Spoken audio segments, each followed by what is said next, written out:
Welcome everybody to August the 22nd, and it's another Pop the Question Q&A, last of the month, before the fun of Q&As mixing in with award stuff, and that congestion that's going to be coming up. I'm Ashley, joining me as ever is AJ.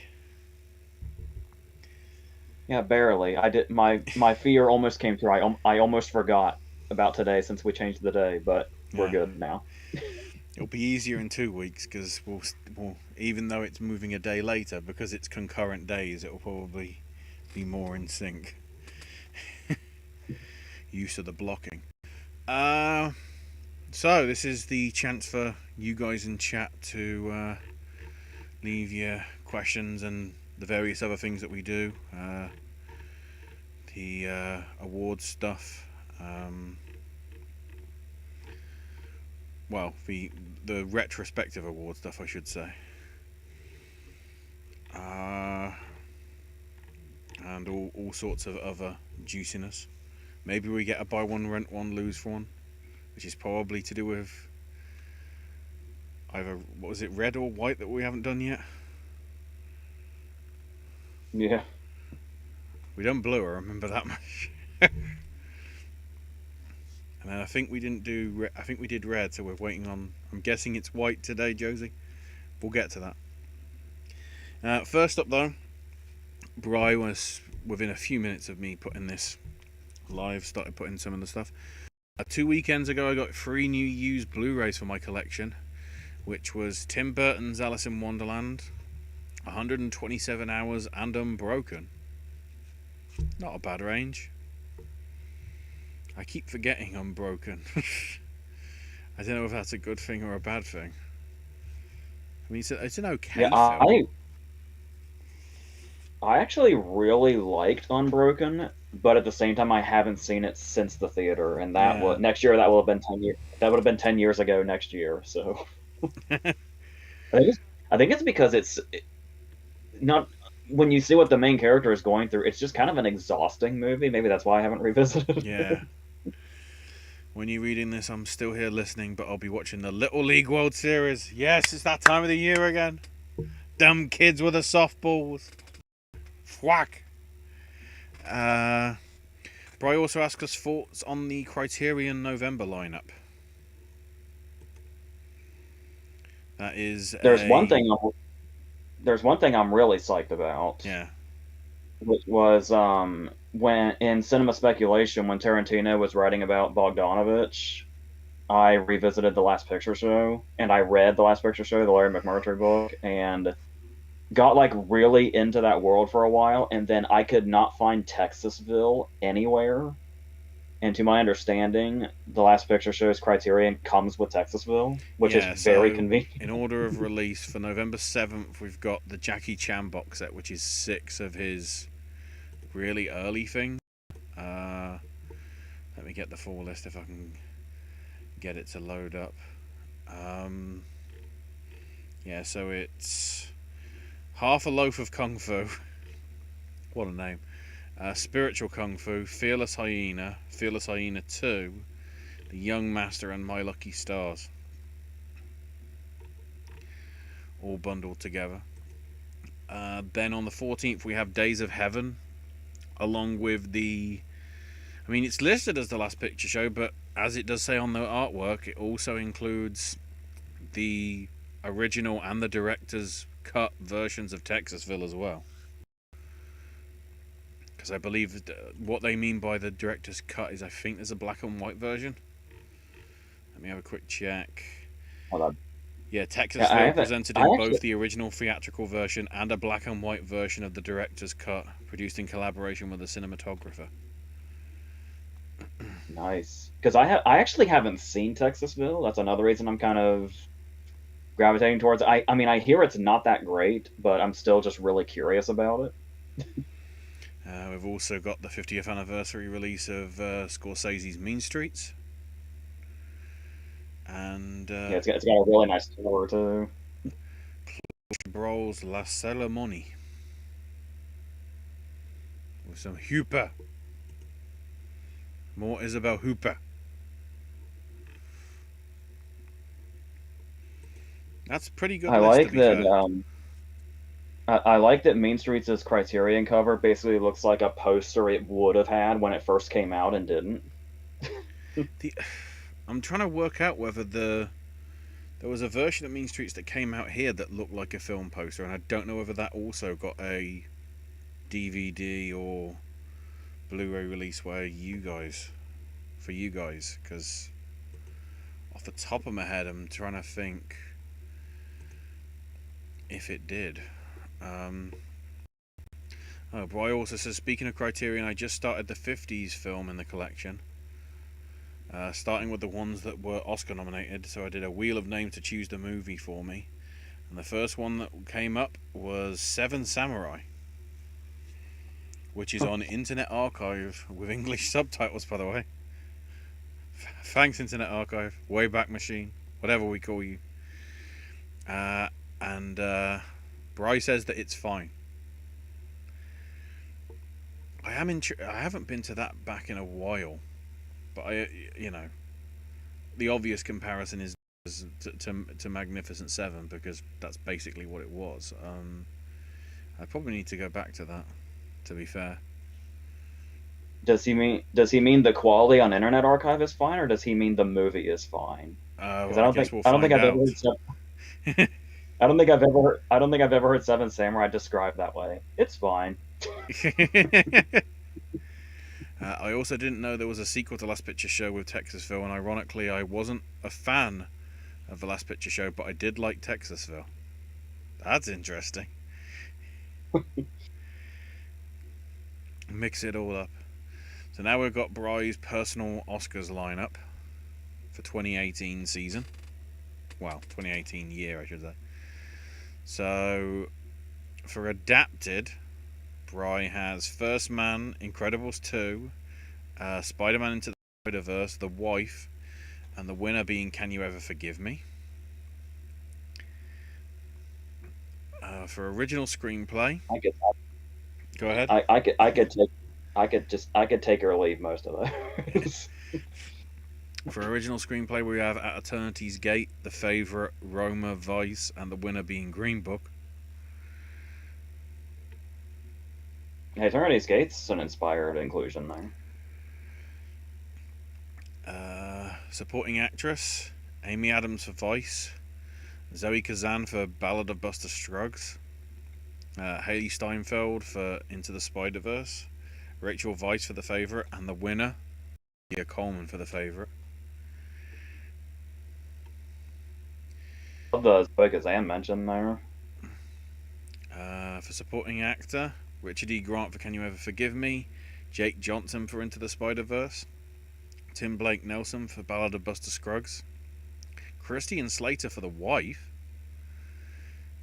and Lin-Manuel Miranda wins for Mary Poppins Returns. That's another. Brian seems to do really well with supporting actor. I'm always like really impressed with those from him. For lead actress, we have Yalitza Aparicio for Roma, Glenn Close for The Wife, Holly Hunter for Incredibles 2, Melissa McCarthy for Can You Ever Forgive Me, and the winner being Emma Stone for The Favourite. For actor, go ahead. I can buy Stone being leading. That sounds right. Yeah. For actor, we have Bradley Cooper for Star Is Born, Willem Dafoe for At Eternity's Gate, Shamik Moore for Into the Spider-Verse, Viggo Mortensen for Green Book, and the winner, Christian Bale for Vice. And I know it's popular to hate on the movie now, and he did get nominated, but I love hearing love for Mortensen in Green Book because he's really really good.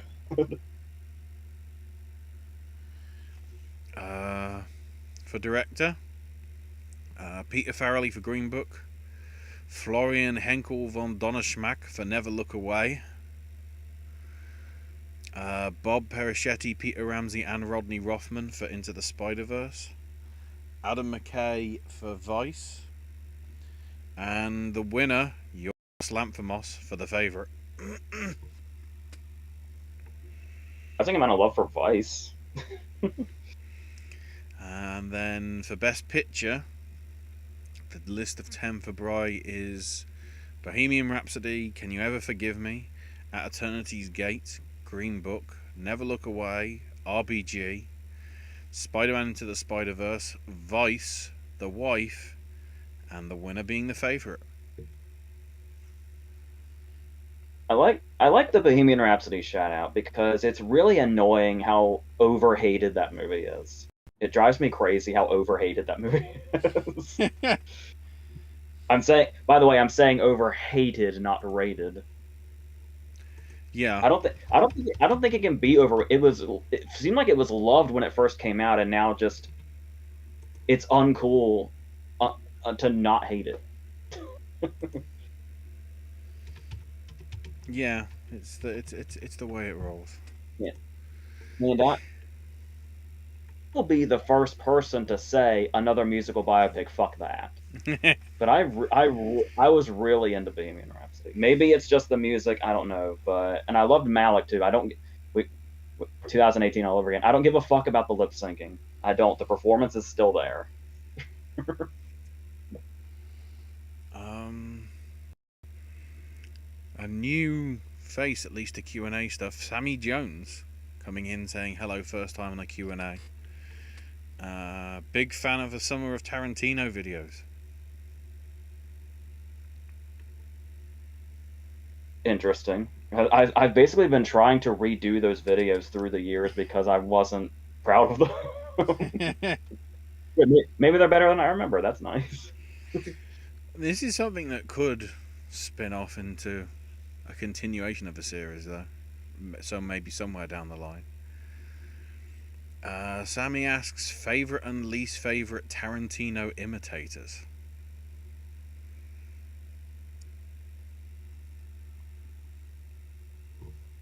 It's weird because with him being my favorite director, you would think that I would hate every movie that's obviously trying to be him. But pretty much every time I've heard a movie called a Tarantino ripoff, it's a movie that I like. Sometimes a movie I love. So like we just had the Go conversation recently. Everyone's starting to hate it now. I still like the Boondock Saints actually. I know I can understand why it's popular to hate it now, and I get it. But the last time I watched it, I still dug it surprisingly. I'm trying to think of what else is considered Tarantino ripoffs. I mean, I will put my flag in the sand for the best Tarantino style thing is Bad Times at the El Royale. which is amazing. Yeah. It was easily one of my favorite movies of that year. Also, it's probably a movie nobody knows, but I actually have a DVD of it. There was a movie called Frogs for Snakes that was you could tell was being very Tarantino-y. They were like putting on a play, but there was like a bunch of crime surrounding it, and some of the violence is like hideously graphic. Like somebody takes a shotgun blast to the face and their entire head flies off. Oh, And right. but it's clear they're not trying to be like a parody of Tarantino. It's clear it's trying to kind of be a Tarantino movie, and it ends up looking more like a parody than I think they intended. And sounding like a parody.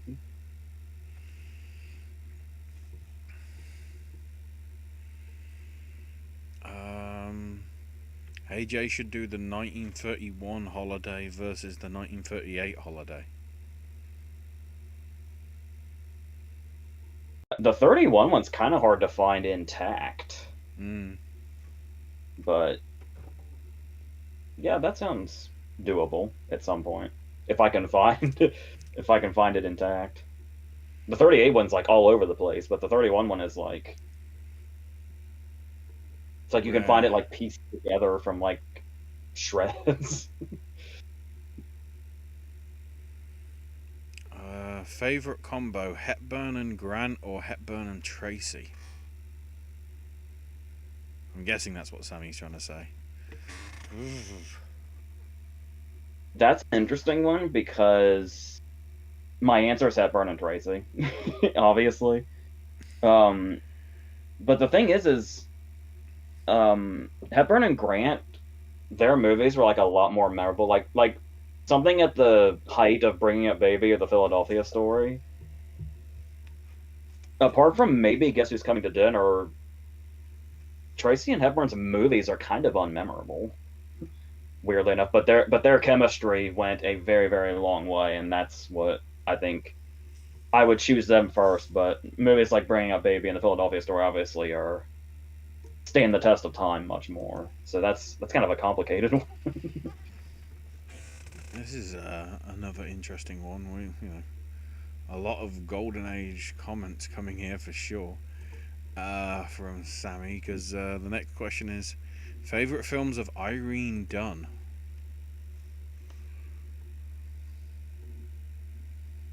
Well, the Awful Truth is obviously my favorite one. I think that's come up a few times. There was the other one she did with Cary Grant. My Favorite Wife, I think it was, Yeah, where like she thought he was dead, so she got remarried, and then he came back. yeah, it was the And I combo think of they, Awful Truth in '37, uh, My Favorite Wife in 1940, and then Perry Serenade in '41. yeah, yeah, because I just always kind of love that concept, especially as like a romantic comedy. Because well, I can't remember the name. Doris Day did like a remake of it, and I can't remember what that one was called. But I loved both of those. What's interesting about Dunn is that I think she may have been more suited for comedy because a lot of her big dramas I never got into. Like Unfair to Remember was her, right? That was her and Grant again. Don't bring up That one Cimarron. I Although I'm trying to yeah, remember, is and that Cimarron any good compared to the other one? Yeah, the what 1931 are we one. talking about?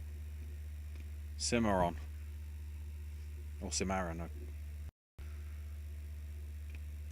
Oh yeah. Oh yeah, there was like the big much more cinematic remake that was like significantly better. Yeah.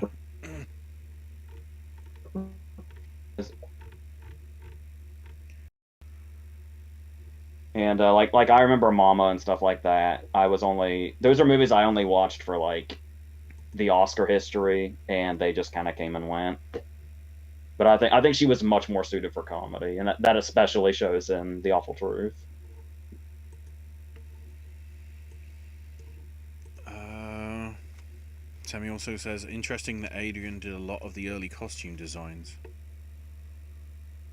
Uh, I'm guessing that's for Irene's stuff. I'm not sure. The Adventures of Robin Hood, so fun. Our favourite films from 1938. Oh, hang on, 1938 in film. Well, Angels with Dirty Faces is probably one of my favorite crime movies, so that would have to be at the top.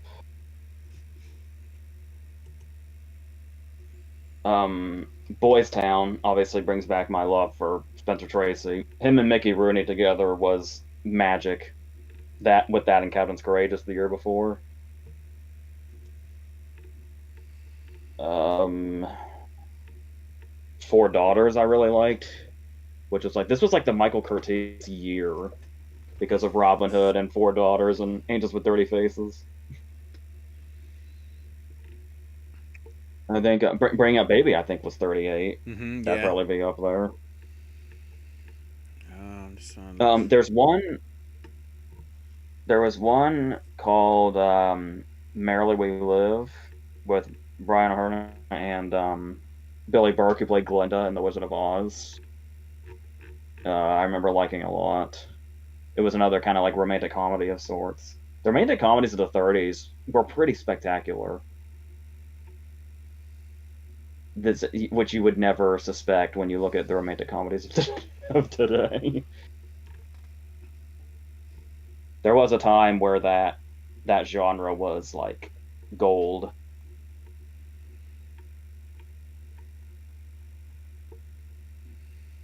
I mean, one of the ones that stands out for me was Olympia.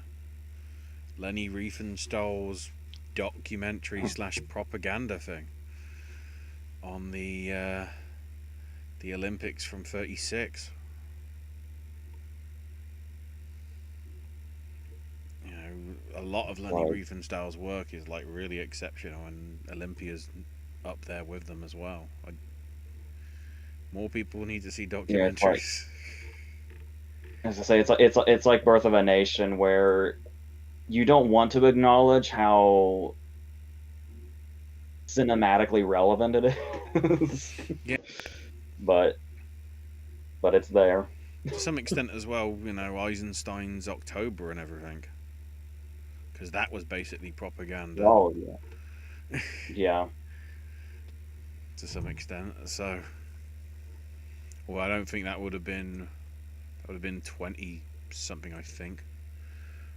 this somewhere in the silent era was Eisenstein's day.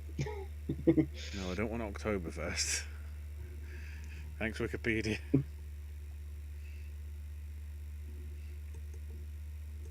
Also, I spelt it with the K, like I saw it in the thing, and apparently it's not spelt with a K.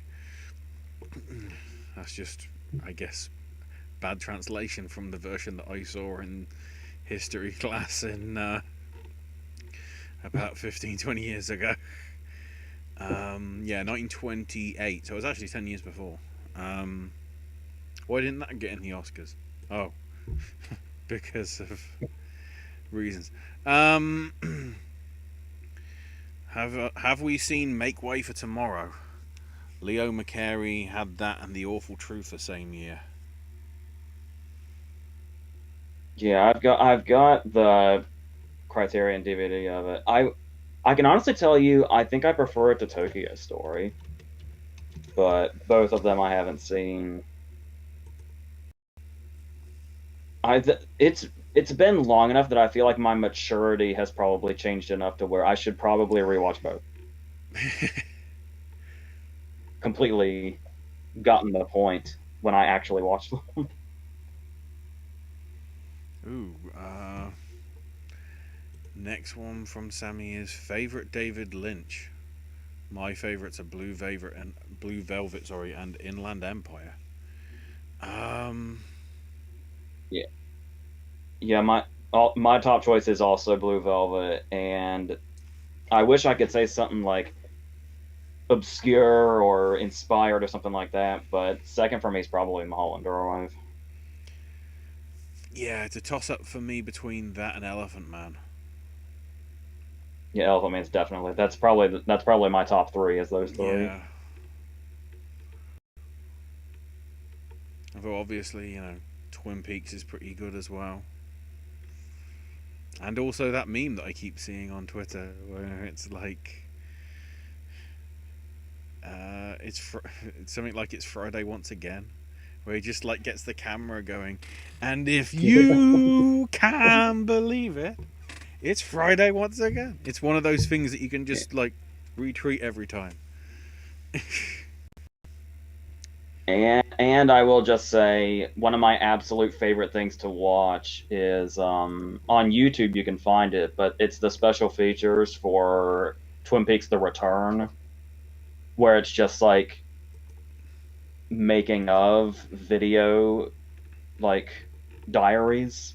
Like there's a couple that Richard Bamer did, and there's like where you see how he filmed the got a light scene and stuff like that. And it's like just watching his sets and how they work and how everybody's so in tune with each other now. He knows exactly what he wants. And there's one moment that is exactly how I imagined David Lynch directs. And it's when they're doing the got a light scene and he's talking about how basically everything should just be in silhouette. And he goes up to one of the production design guys and he says, I grew up in the 50s in the desert. south of Boise, Idaho.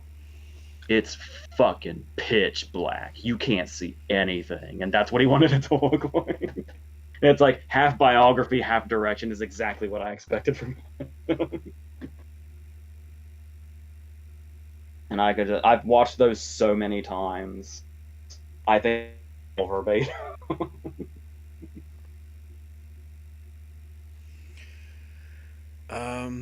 Oh, but I did clarify for Seven Samurai it's the movie, but it was fine on. I did have to watch for 3 days, not because of it being 3.5 hours. IRL stuff made me have to watch it over a 3 day period. Yeah, it's hard to know whether like being able to sit down with it and focus on it completely would be enough of a focus. I don't know. Yeah, it would be a lot, but I do have a friend, and she saw it in a theater, and I interrogated her about that experience. It's like cause I kind of want to do it, but also it is well I've done Lawrence of Arabia in the theater. I did Gone with the Wind in a theater, so it might not be that bad. It's one of those things where when you come out the other side, you'll realize how worth it was. But it sounds daunting going into it. Uh, Sammy's next question is our favourite 30s actor and actress. Ooh.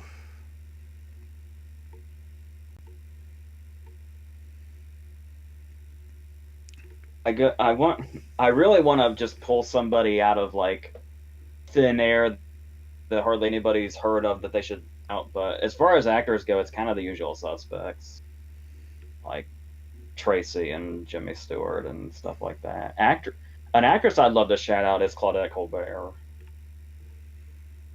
because not she's one of those ones where not only was she great and she could do all the genres and she seemed like really sophisticated, but she has an amazing filmography. So she's probably one I'd shout out from the 30s first. There's a lot that I enjoy from Karloff over that period. Yeah. I I really want people to watch The Man They Could Not Hang more than anything because I think that is the inspiration for Saw in a lot of ways. And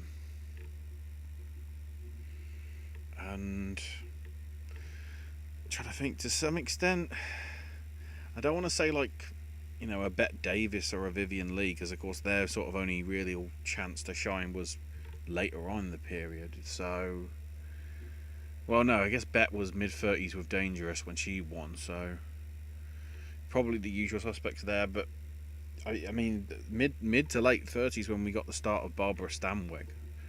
Although I don't know whether she came more into her own in the 40s. To be fair, with Double Indemnity and all that.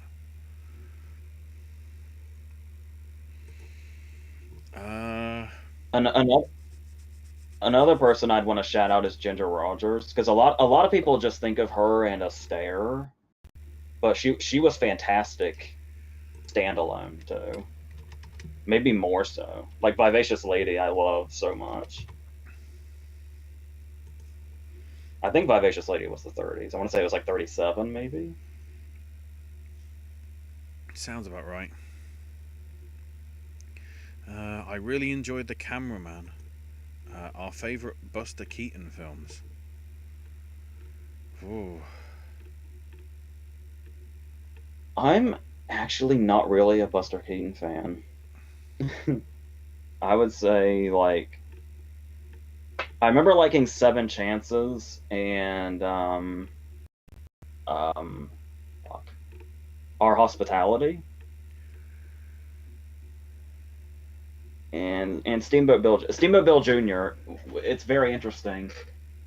I actually have a DVD that's the General and Steamboat Bill Jr. But I actually mainly got this because Steamboat Bill Jr. is in it rather than the General. But it's nice to have the General, which is I'll go the Brian route. It's fine, but I didn't go crazy for Keaton in general the way I did for Chaplin, as cliche as that is to say. Yeah, I'd say the duo of Ghost and the General back in his early days before MGM signed him up was some of his best stuff. Probably because they were one of the very few feature films that he actually wrote. General he co-wrote, but those were the only two that were basically his ideas. Definitively. Um, he did dabble around, here and there with featured or he had a feature or cameo roles in Easy to Wed and Take Me Out to the Ball Game and in The Good Old Summertime that he just randomly shows up in. But yeah, I'd Isn't say. isn't he isn't he also one of the people at the house in Sunset Boulevard? Or Ooh, am I thinking of something else? yes, as himself. Yeah. Well, to be fair, a lot of his stuff is Buster related, including his TV appearances. That very last thing that he did, if you don't include the funny thing happened on the way to the forum, but he did like some Alka Seltzer and Ford van commercials in '66, as it says here, where he's just listed as Buster in like the production credits, not as himself, just as Buster. Um, Thoughts on Persona? Oh, Oh, go ahead. did we did did we mention Sherlock Jr.? No, that's a pretty. Considering what we just talked about with Movie Club, I Yeah. guess.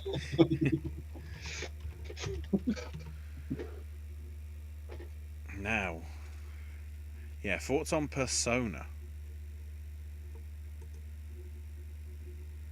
Persona is a good memory because I think even though the Seventh Seal was the first Bergman I saw, I think Persona is when I realized I loved Bergman and when I really wanted to seek out everything else.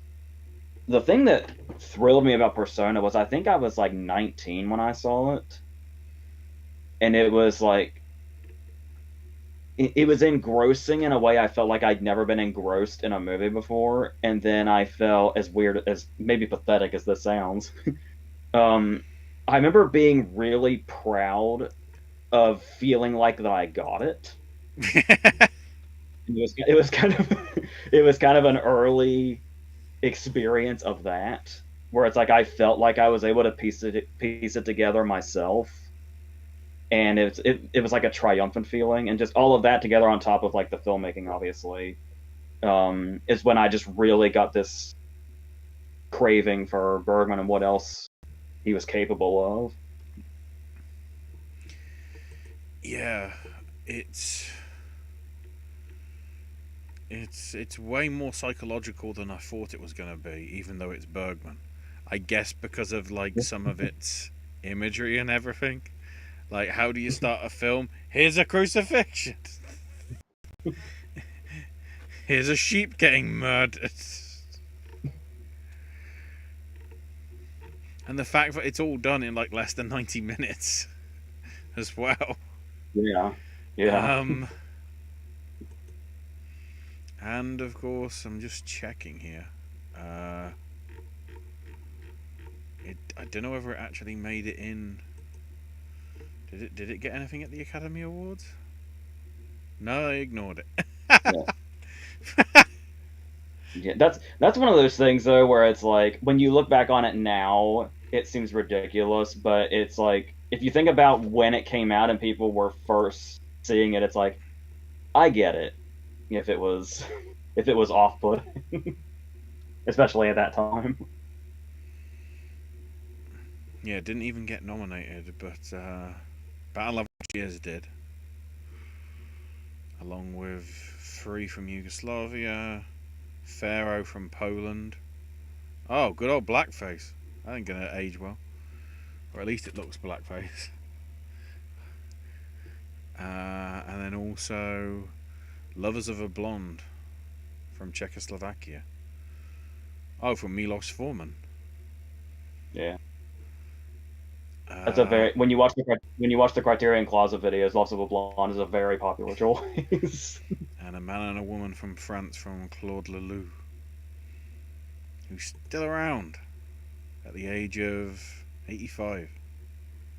Wow. I love that Chris Landon got Scream 7. Happy Death Day is a classic. I mean, I enjoyed Happy Death Day. I feel Happy Death Day 2 cheapened it. I I don't know what to think because I don't like Happy Death Day. I don't like either one, but I didn't like Ready or Not either.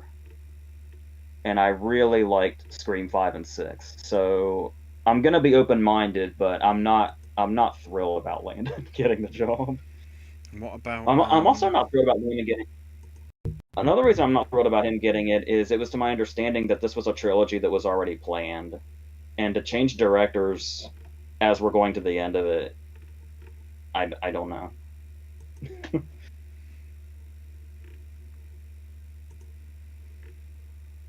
uh, yeah, it is interesting that they do. I guess. What are the other guys doing then? What are Bettinel, Alpin, and Gillett busy with instead? That means they can't do Scream 7. Oh! Oh god. The Monsterverse is back. They're doing an untitled Universal Monsters film that's coming out I mean, that's supposedly better. in April. But if they haven't already, if they haven't already finished filming it, I guess it ain't gonna be happening. Getting them to do a big budget monster movie is better than getting the latest breakout indie director to do a big budget monster, I don't which know would whether be it's the big budget next though. movie. Um,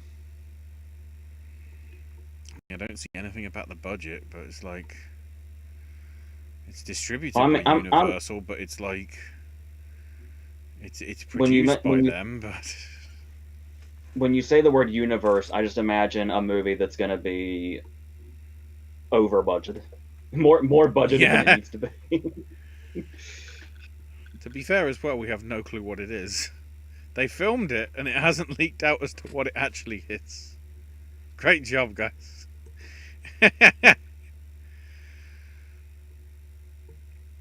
Oh, Sammy's also got some Criterion Collection stuff recently. So your thoughts, AJ, while I go grab my plate of dinner, on The Big Chill, The Squid and the Whale, and Kicking and Screaming. The Big Chill I actually just talked about last year with that William Hurt series, which was very low viewed, but I'm glad that I did it because I just loved revisiting those. So yeah, I just did a whole video on the Big Chill if you want to check that out. Um, Kicking and Screaming, I actually really like those early Noah Baumbach movies before a lot of people I feel like didn't him until The Squid and the Whale, but he had like what 3 or 4 or 5 movies before that. All of what like Mr. Jealousy with Eric Stoltz, I actually really like also. And it was that time where I feel a certain way about Baumbach now, kind of post Greenberg. Um, While We're Young and Marriage Story are good also, but I don't know. I've gotten to this whole thing recently about ever since he's been with Gerwig, I feel like Baumbach has shifted in a way to where his I used to love his quirkiness in the time of Kicking and Screaming and Mr. Jealousy and all this stuff pre Squid and the Whale. And it's just lost its charm or something recently. But yeah, so I love that side of Baumbach where Kicking and Screaming is. And speaking of, I could probably comfortably say The Squid and the Whale is one of my favorite movies. Like it wasn't on there when we did our top 15 of all time video back in like 2019, I think it was. But it's certainly one of my favorite like family dramas, and it's one of the most, as a child of divorce in that scenario, it's weird how accurate and real it is. I mean, I'm not comparing myself to Owen Klein's character by any means, because I think Owen Klein's character is a future serial killer. But but I love that movie so much, and Jeff Daniels gives one of my favorite performances ever in it. So that's a strong lineup there. Uh, Zachary Levi wants people to know that Shazam 2 is good. What a joke! Shazam 2 belongs in the dumpster. I'm not sure what Zachary Levi's smoking, but he's not gonna. Is he trying to gaslight us or something? I think this is it's the James Gunn appeal. This is the problem. He took over and he was like, Shazam's definitely part of the DCEU, or whatever we call it. So what Zachary Levi's trying to do is that whole thing of Keep his job. all you have to do is say, that movie didn't get its due, and then people will go back and watch it and like try to force themselves into thinking it's good. There was a real push for that with Reign of Fire a few years ago, and I don't know where it came from. But sometimes that really works if you don't force it. But if you can see that people are trying to force it, it's probably just a shit movie. But Yeah, it's it's and weird because you're not I gonna enjoyed yeah, Shazam 1. I guess it's whatever they decided to come up with for the sequel. It just really didn't deliver. To be honest, it started yeah. all the way. It started all the way from Black Adam. To be fair, Oh my god. But well, yeah, the first Shazam, I rewatched the first Shazam right before I saw the new one, and the first one is still really good, and this one is just so not. And it's whether it's literally just that Aaron and Lucy Liu are just really bad villains. yeah. Hell, America couldn't even stay bad. Yeah.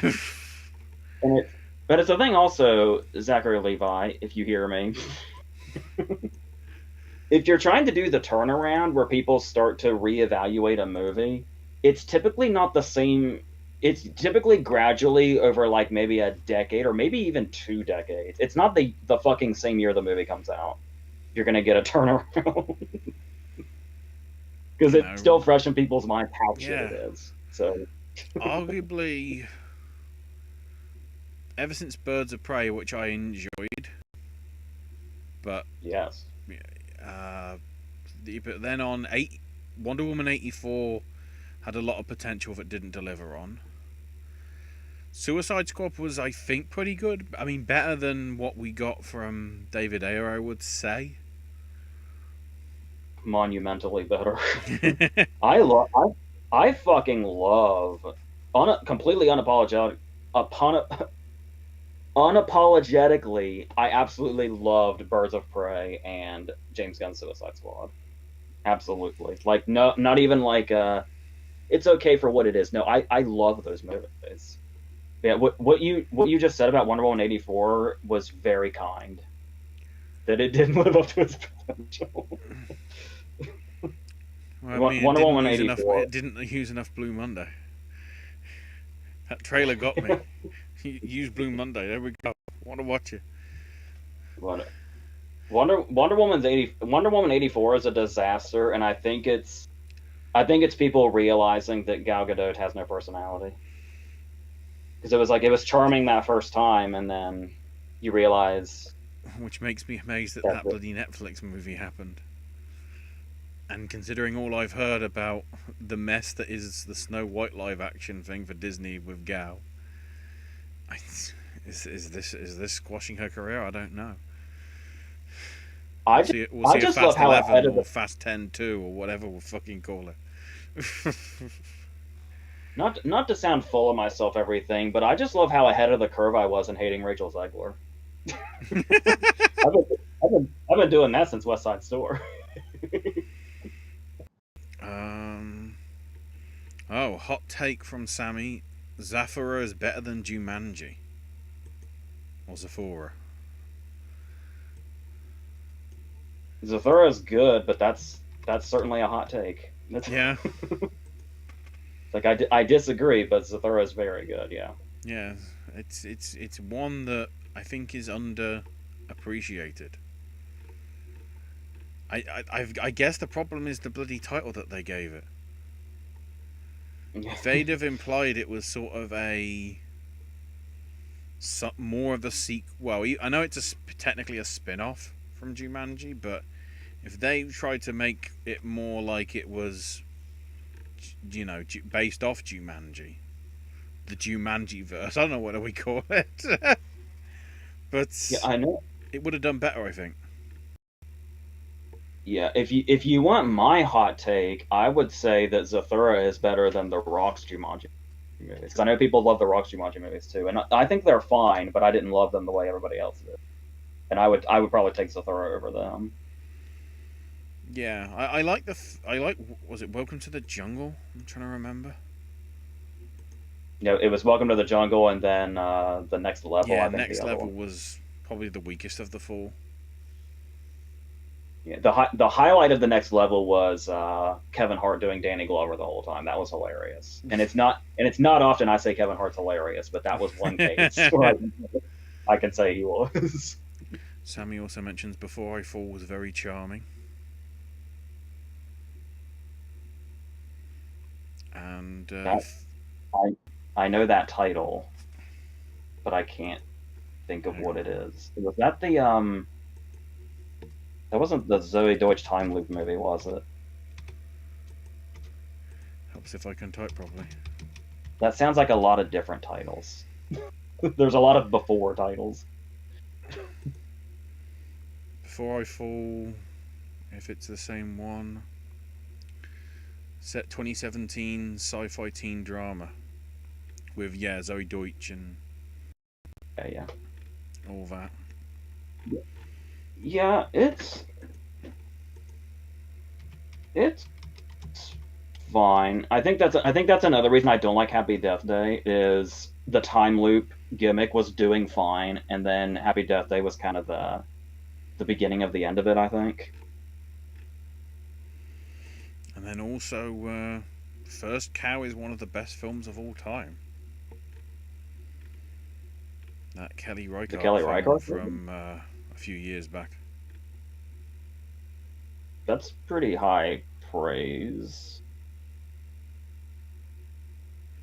I It's not even my favorite Kelly Reichardt movie, but it's good.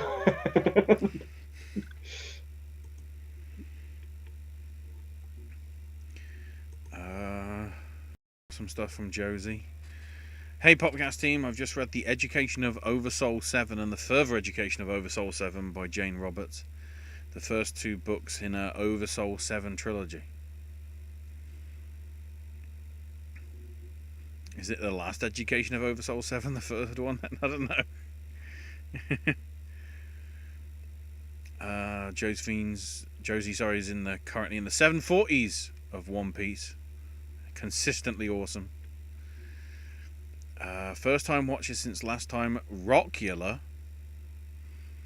Travelers and Magicians, Menace to Society, Mishima: A Life in Four Chapters, To Live and Die in LA, Light Sleeper, Bless Their Little Hearts, BMX Bandit, Witness, Tartuffe, Taboo, A Story of the South Sea, Night of the Hunter, Putney Swope, and Hester Street. I actually still haven't seen Putney Swope, but I feel like I've seen it because of how often I've heard Downey talk about it. I definitely should have seen it by now, and he really sells it. It sounds very interesting.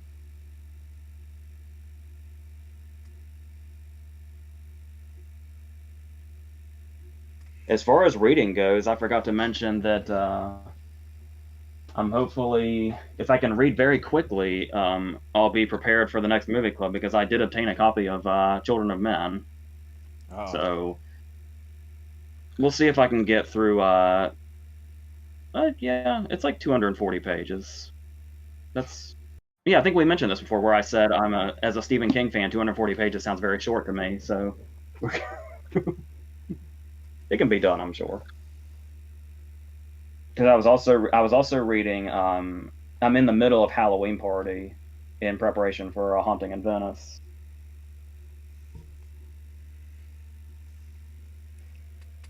uh, Josie mentions, and this is why I remember it. BMX Bandits, an Aussie biker movie with a very young Nicole Kidman. Oh yeah, I Rocky. I I have BMX Bandits in one of those 20 DVDs for like $2 things. It's a very low quality copy, but I saw it. I'll briefly mention Sammy saying that the new Turtles film's amazing. A good triple feature with Barbie and Oppenheimer. I haven't seen it yet, but I was very surprised by the reviews for it. So it'll be on my radar. I don't think I've been excited for a Turtles movie since I was like 4. So this will be interesting. I mean, I love that 1990 movie a lot, but as far as like being excited for a new one, it's yeah, it's been a I bit. Interesting. So yeah, I would. It wouldn't have been in the cinema because it'd have been like one. But I enjoyed the first one. Second and the third were sort of. I think the only reason I like second is because Vanilla Ice, because reasons I don't know. They marketed well for that to get it stuck with kids. The 07 one, wasn't it? The first animated one that they did Yeah, the one with like Chris Evans and whoever else. was one that I wasn't interested in. And then the 2012 live action one. They were 2014 and 2016. Those two. Okay. Because the 2016 one I actually bothered to see and actually thought was pretty good. After having seen the first one, I actually think the second one's better. And I It haven't. is. But regardless of what you say about those movies, to be able to go to a theater and see a big, huge budget action movie that has Tyler Perry and Sheamus in it was an interesting experience. That's how it goes. So this is the plot for Rockula. A male vampire who lost his lady love centuries ago was killed by a pirate with a rhinestone peg leg wielding a large ham bone. Our hero, the vampire, did nothing to save her. So he's now cursed to watch her be born again in another life and watch her die, strangely enough, by a pirate with a rhinestone peg leg wielding you know what. Voldemort? Um, Now in 1990, he suspects his last chance to try and save her instead of watching getting clubbed over and over again down through the years. Owen becomes a rock star in the process. I was gonna say, judging by the title, that ended up sounding a lot darker than I thought it was. Yeah.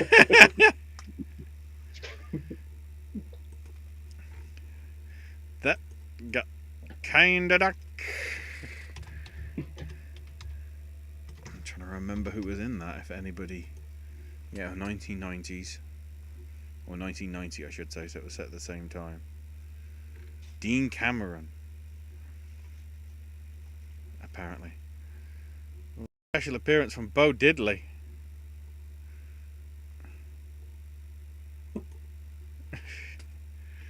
Night of the Hunter is a masterpiece. It sort of reminded me of Power of the Dog as far as kids trying to take down someone terrorizing their family. Thank you for that reminder, Josie. That's the Netflix film that just randomly put on the BBC on Sunday nights. I don't need to have Netflix anymore. I can watch it on iPlayer for the next 20-something days. Yes! Really interesting. I would have never thought to compare those, but that's not a bad comparison, actually. We got some witness trivia. As realistic as the actors playing background roles as Amish people are, no Amish people appeared in the film because they do not, as correctly stated in the movie, like to be photographed. Yeah, I was gonna say that seems unlikely that they would have been. Yeah, somebody was saying, like, why don't Amish people have smartphones? And it's like, well, they probably don't believe in selfies. Um, uh, although intriguingly, they were intensely interested in the filming, and many Amish people were often out at the camera range politely watching the film. Since the Amish community declined to be in the film, a lot of the extras were played by Mennonites, which was the subject in Women Are Talking. Thanks, Mark Wahlberg.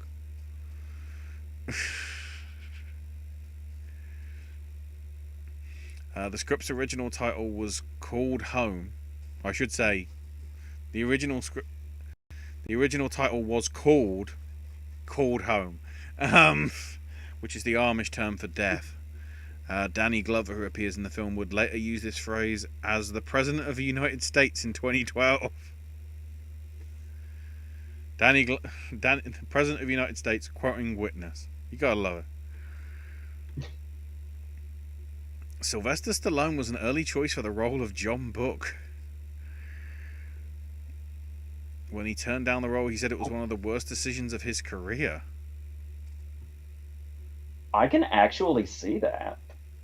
Yeah. Some trivia now from Guy in LA. Despite the crew's best efforts, some of the counterfeit bills made for the film got into circulation. Yes! The bill's quality was very good, but the Treasury seal on the counterfeits used a letter X, which is not a valid Federal Reserve Bank letter. The Secret Service picked up the X bills for quite a while after filming wrapped. During the opening, when Defoe's Eric Masters is printing the money, the film crew was actually creating counterfeit bills. During the opening, when it's happening, oh yeah, so it just continues on from the same part that Josie put in. Yeah, a convicted counterfeiter was on set to show them how it should be done. So it's pretty accurate. They were filming out in the desert, and Defoe said that every time a helicopter flew over the building, they thought it was the police coming to arrest them. In Friedkin's memoir, The Friedkin Connection, he said the fake money they made was so good that after some of it left the set, he heard from the Secret Service and a U.S. attorney. One Hollywood legend, who apparently doesn't go credited, holds that Michael Mann sued Friedkin for plagiarism over the film, stealing the entire concept of Miami Vice.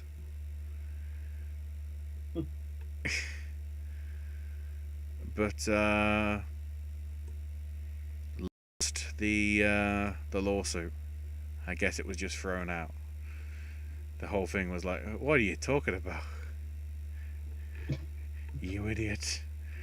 And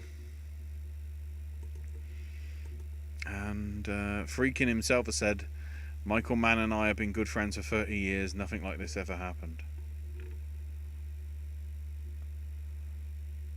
I think I feel comfortable taking his word for it.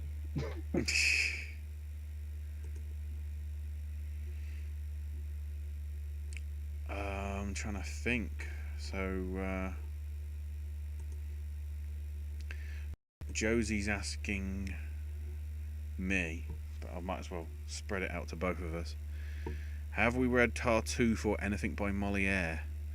If so, who would you like to see adapt Tartuffe or other Moliere plays to the screen?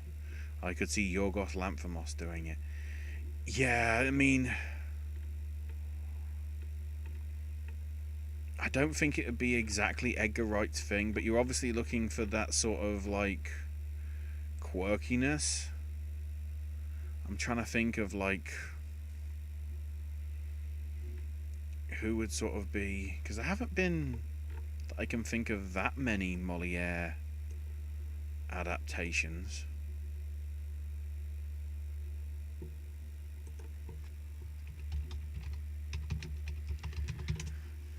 Because most of them will be French. I remember for at least a bit in French class when it was like in the summer or whatever, when it was just, yeah, just put them in front of something that they'll watch. I think we saw at least a little bit of the Tartuffe that um, Depardieu did in like the 80s. Um, but there's never really been, nobody from like the West has really done it. A lot of them have been European ones, be it Italy or France. Lanthimos is probably the best shout. I probably agree with you there, Josie, on at least Tartuffe stuff, because I have sort of dipped into it. I haven't fully read it. Um, I've certainly heard a few radio adaptations as well that I think I rated. Um, yeah, it's hard to think with something like Tartuffe who would be the right sort of adaptation or the right sort of person to have a go at it. Um,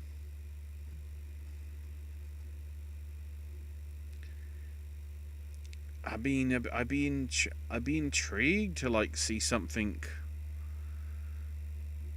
like maybe an Emerald Fennell or something like that. Like get a woman sort of depiction of it. I don't know. Anybody comes to mind, AJ? This is all out of my range. So I love the meta aspects of Murnau's Tartuffe. Like I said, that's the one you watched. Makes sense. I was surprised to see it wasn't a direct adaptation of the play. I mean, to some extent, that might be better because you know, twisting it and adapting it to sort of maybe suit a more. Because we often see that with when we see play adaptations where it just feels like it's the equivalent of like sticking a camera and as if it's a play and watching it. Um, Not that I want to throw shade on Ma Rainey's Black Bottom, but it did sort of feel that way with the way it was depicted. You could sort of tell it was a stage play.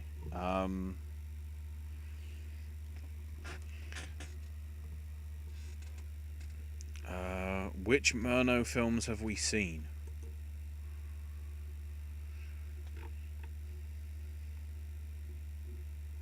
I'm trying to think off the top I of my think head. The full filmography from Murnau. I mean, Nosferatu I've seen. I know Uh, there's one more obvious one that's on the tip of my tongue.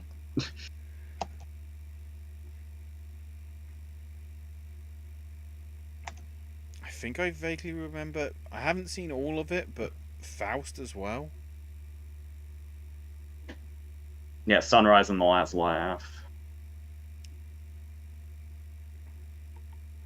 I've only seen like images of Faust. I actually have not seen the movie in full, but yeah, just Nosferatu, Sunrise, Taboo, and the Last Laugh for me.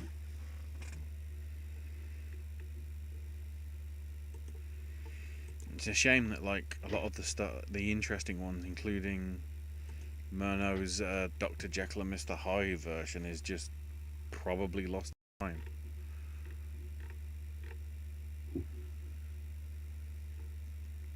Especially because we get Bela You don't. Lugosi in it, in a supporting role. I hate to take this down a dark path, but did they ever find his head? Because I think Okay, last now I've I heard have to they look hadn't. into this. The skull has not been recovered since. Jesus. People are fucked up. When you said head, I thought like actual head. I didn't know you meant broke into it like 80 years after and went, oh, here's his skull. We'll have that. Yeah, I think they thought it was taken for some ritualistic purpose or something, and then it was just never found. But as, the notes here that the disturbance was not an isolated incident. So people have obviously tried to broke him before.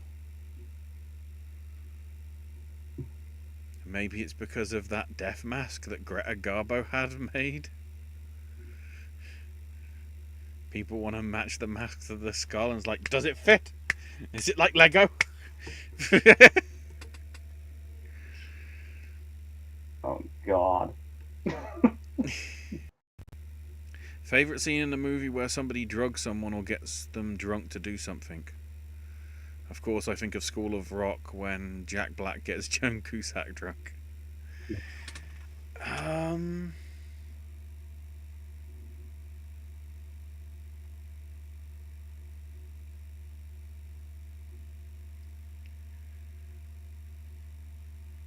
It's such a shady practice. I can only think of it in sinister terms. I'm trying to think.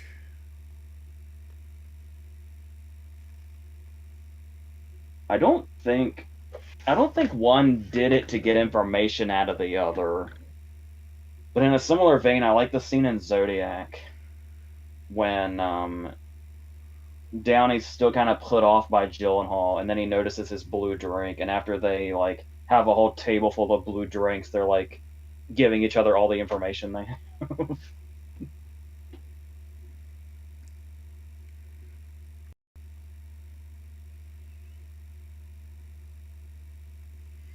Yeah, there's nothing that vividly comes to mind off the top of my head in terms of drugging somebody.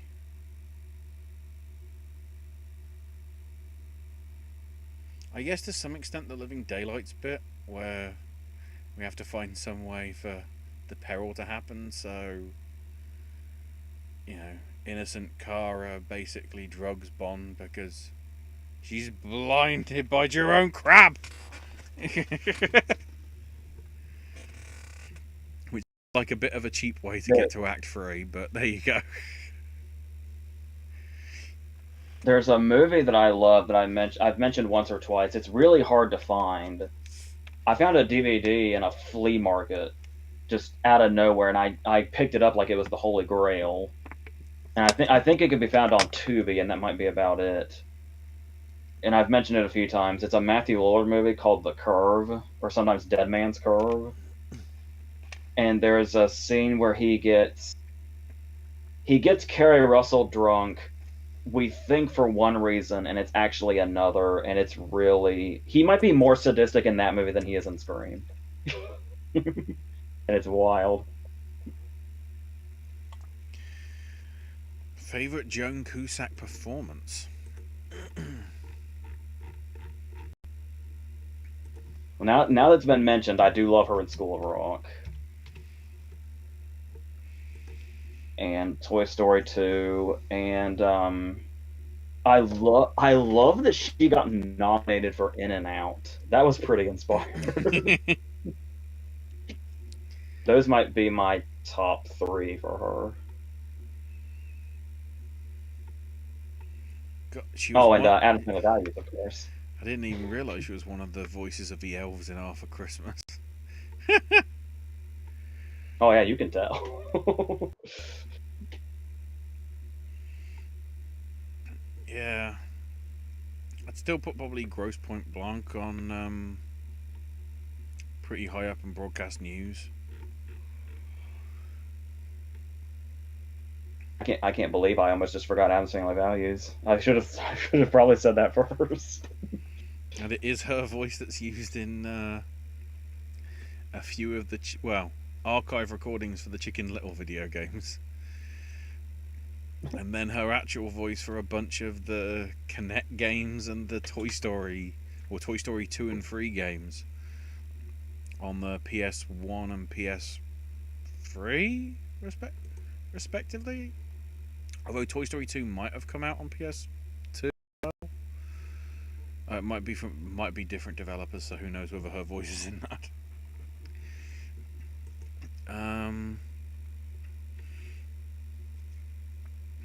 Sunrise is great. I think it's by him. I guess that's Murno, Sammy responding to that. And Sammy does also mention In and Out as their favourite Cusack performance. Fun news, Caitlin Hale and Angelo Masagli from School of Rock just got married, who play Marta and Frankie in the film. I remember hearing about them being together, and it was like, well, that's wholesome.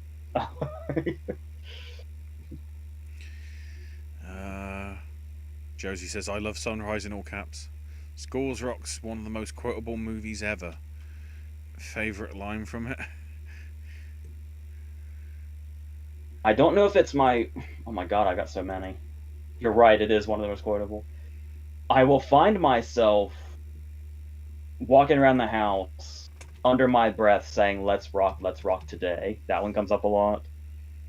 I love when, I don't know, I love when Frank Whaley's about to call security and he tells the kids that he was going to call the fuzz. It's just really funny to me. I'm trying to think. I mean, part of the stuff I vividly remember is the whole Schneebler. And of course, the classic, your kids have touched me and I'm pretty sure I've touched them. Yes.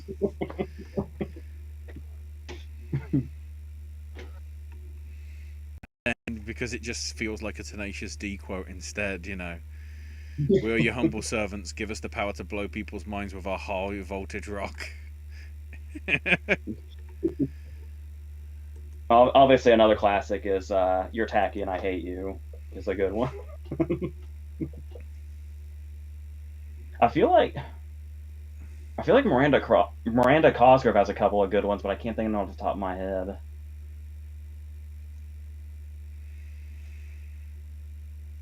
If you all thought the next Barbenheimer was Saw Patrol, move over.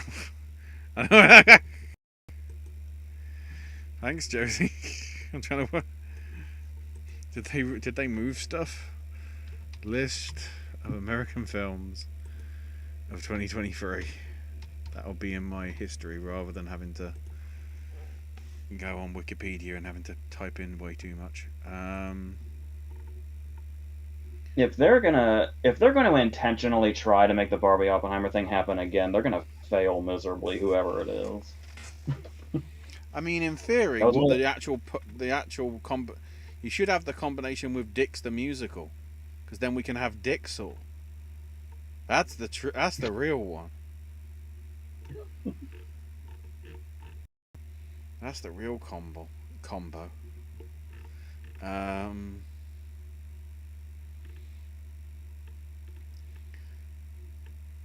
trying to see if there's any others like that stand out this year.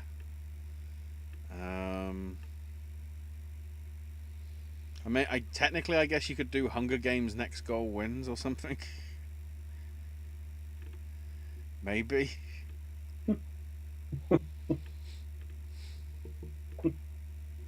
don't know. I'm just trying to look.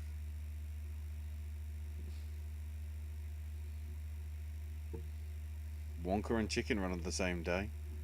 Then they get too similar.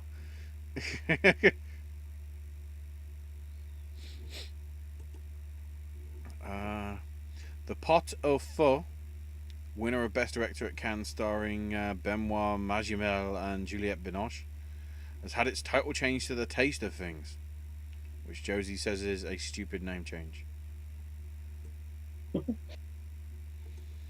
I now want an Oppenheimer scenario where it's released on the same day as Poor Things, making it the taste of Poor Things.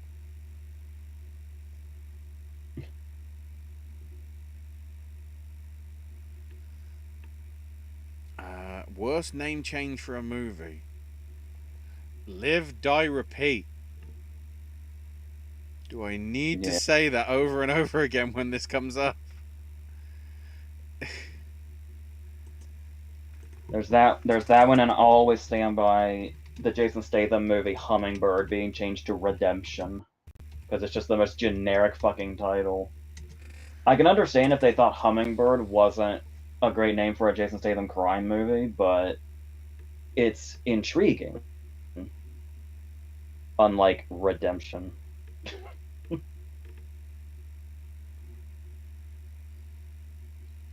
Another one is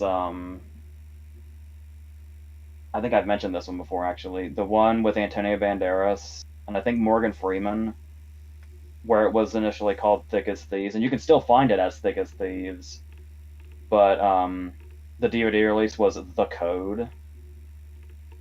I don't know what could possibly be intriguing about the title The Code. I think they were really just banking on the names on that one. It's like it doesn't matter what the title is. Antonio Banderas and Morgan Freeman are in it.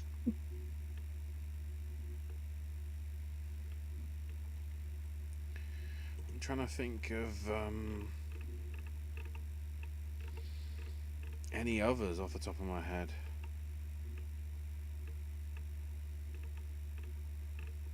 Uh, I guess to some extent, the Road Warrior.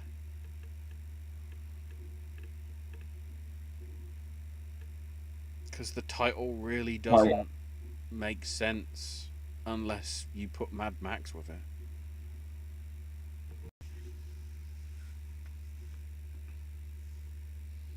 It's like how, in I've never, retrospect, First Blood has become Rambo First Blood.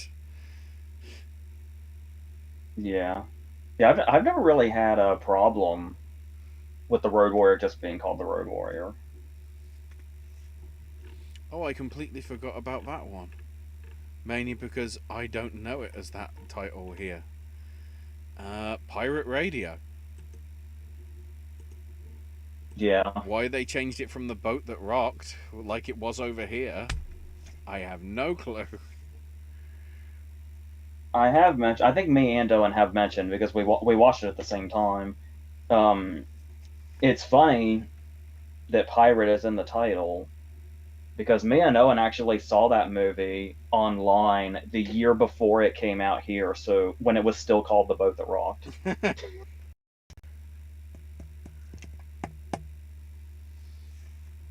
uh,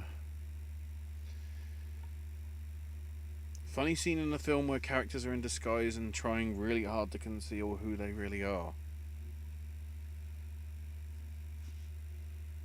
Josie Um, just used two questions to describe the one bar scene in The Great Mouse Detective. Getting drunk and just well, obviously, the very first thing that came to mind with that question was Shaun the Sheep when they're disguised as humans. yeah. Um,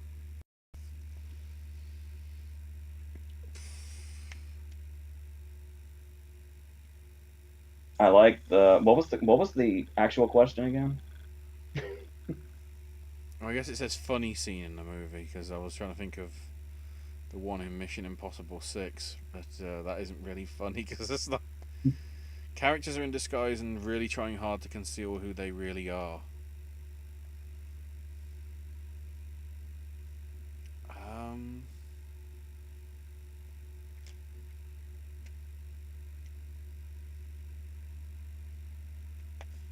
I don't know if trying really hard fits in here, but I love the joke in Goldmember when Austin tells Mini Me one of us is gonna have to stand on the other's shoulders, and he stands on Mini Me's shoulders.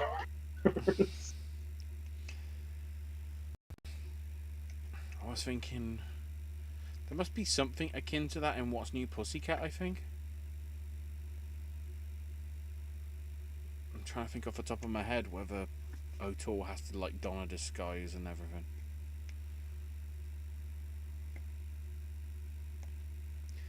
Josie says the scene that comes to mind to them is the polyjuice potion scene in Chamber of Secrets, when Harry and Ron disguise themselves as Crabbe and Goyle. Yeah. Favorite scene when somebody's loading things into or out of a car or trunk.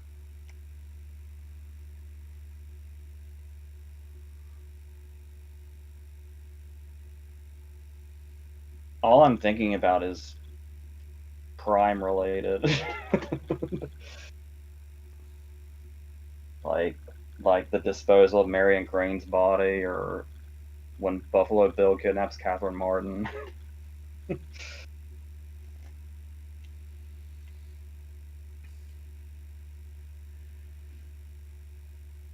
Yeah, there's nothing that comes to mind off the top of my head with that. I'm trying to think if there's Like, something where like they're trying to load the stuff and it just keeps falling, sort of every time they keep trying to get it in, it just falls off, or a wind blows or something and stops it from happening. Something vaguely rings in the back of my head of that happening, but I can't remember where. I want to say it was in something like What's Up Doc might have had a scene like this. Oh, them getting the trunk in the Mercedes in The Ice Harvest is when Mike stars in the trunk. Is might be one of my favorite comedy scenes ever. uh, Favorite scene involving a tow truck, which I think Sammy says their favorite is the final scene in Texas Chainsaw Massacre. Um, First thing I thought of was Handsome John Pruitt in Adventures in Baby.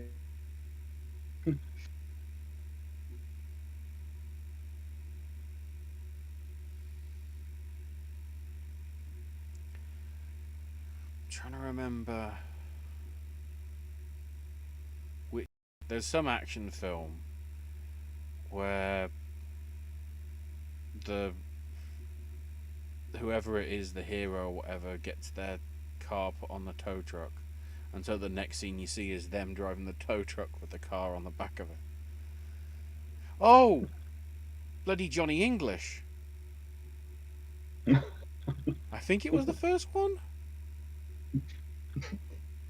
I track because there was something similar with the third one. I think it was the first one though, when he used the rockets to take out the security, the speed camera, something like that. Sammy says, I don't know if James Gunn should be running DC. Weird guy. I partly don't think it's James Gunn's problem. It's because Warner Brothers are desperate. Um, they took him thinking, he's going to be the be all and end all because, he worked with Feige, but it's like, even Feige's been relatively missed the last couple of years with his stuff. Black Widow didn't deliver. Shang-Chi was very good, but I think underperformed, but that's, the pandemic sort of helped that in terms of it underperforming, but the other Marvel films, Eternals wasn't great. Doctor Strange had a lot of problems. God 3 was solid, but I didn't think a lot of people wanted to see that. Maybe it just is like they say, and it's superhero fatigue, and they need to sort of space it out more, or get better scripts. I don't know. It almost seems like when I look at Love and Thunder, which I hate, Got that one. That's I how. I think I think there might be overconfidence there, where it was almost like Thor Ragnarok was so well received, and then he had just won an Oscar for Jojo Rabbit, and so it was just like, I'm sure whatever I'll do will be fine. Is what Love and Thunder felt like. It wasn't fine. Josie says I watched a couple of episodes of Rocco's Modern Life on Paramount Plus. I watched the one where Spunky had fleas or parasites in his body, so he was brought to the vet. It sort of reminded me of I Was a Teenage Gary from SpongeBob. Yeah. Sammy then adds it might have just been a truck with Texas Chainsaw Massacre. I think it was just a flatbed because you see Yeah. her It screaming was. in the back of it. Yeah. It was just like a regular semi truck, but I feel like there is a tow truck during the climax of a Texas Chainsaw movie. It might Yeah. have been one of the like the remake or the prequel or something like that. Fun fact: Carlos Alazcral, the voice of Rocco, also voiced Denzel Crocker in Fairly Odd Parents, and Winslow from Cat Dog. And I was just gonna say he's also Winslow. instead of U-Haul, it's O-Haul. There was another episode, Fish and Chumps, where Rocco goes fishing with Heifer and Filbert. In it, the boat's name is Lucky Strike.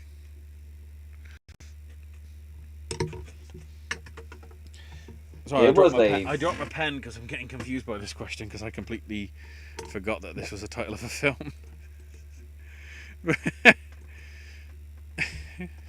Go ahead. What were you going to say? Oh, I was saying, it was a really embarrassingly long time before I realized that Tom Kenny was Heifer, Mm-hmm. and it's so obvious once you know. Uh, I got a bit startled when Sammy said thoughts on body bags because I was like, in general, and then I was like, oh no, wait, there was that like anthology I thing. Yeah, I basically love anything anthology related, so I was all over body bags. It's not like one of the better ones, but like I was trying to remember there's the one with Stacy Keach in the hair, which I think is the middle one, Mm-hmm. and is it the first one that's in like a morgue? Well, I remember one of them. the prologue's in the morgue. Because I remember one of them wasn't as strong as the other two, but I can't remember what all they were. Yeah, the gas station was the first of the proper three one, which was the one with Robert Carradine and Wes Craven and Sam Raimi and all that. That Raimi, yeah. Carpenter directed. Um, the gas night station thing with the serial killer that broke out the mental hospital. Which, Yeah. considering that the filling station's filmed near Haddonfield, I'm going, oh god, is it? But it It isn't. might be. It's nothing to do. It might be It's nothing to the. do with Halloween. But is it part of the law? I don't know. It might be the third segment I thought was weaker than the other two, but I can't remember what the third segment was. The one with Mark Hamill and Twiggy, the baseball based one when his Yeah. eye replaced, which you can tell it's a Tobe Hooper when it's like after the surgery begins hallucinating things, including killing women and having sex with them. So basically, it's Yeah, like I think. we've seen that before, haven't we? Where like, oh look, it's that body part donated to you as a part of a serial killer. Ooh, I think that's the one I thought was the weaker one and kind of brought it down a little bit, but I love like the prologue and those first two. who'd you rather be neighbours with, the big heads or Squidward?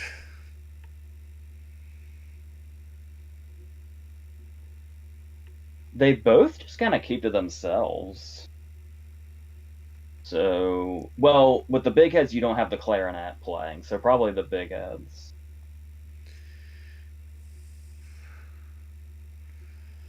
Uh, doesn't know. If I could pay Squidward enough to just have him play Rhapsody in Blue, and every time I wake up, it just feels like the start of Manhattan. Chapter 1. A good question about Cat Dog. How the hell do they go to the bathroom? We will It's never it's know. a miracle. Cartoon characters don't need to shit. Apart from in Harvey Birdman, Attorney at Law. There's a lot of toilets in that.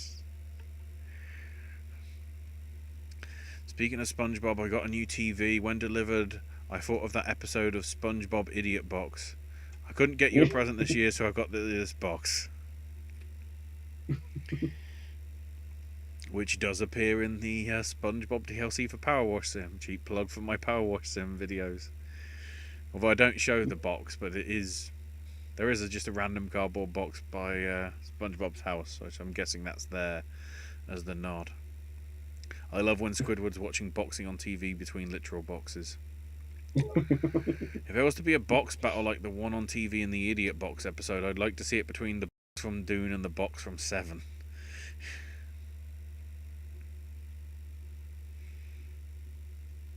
Well, I mean, technically they're both full of pain, just different kinds of pain. Yeah. Favorite letter scene in a movie, in other words, when somebody's reading or writing a letter.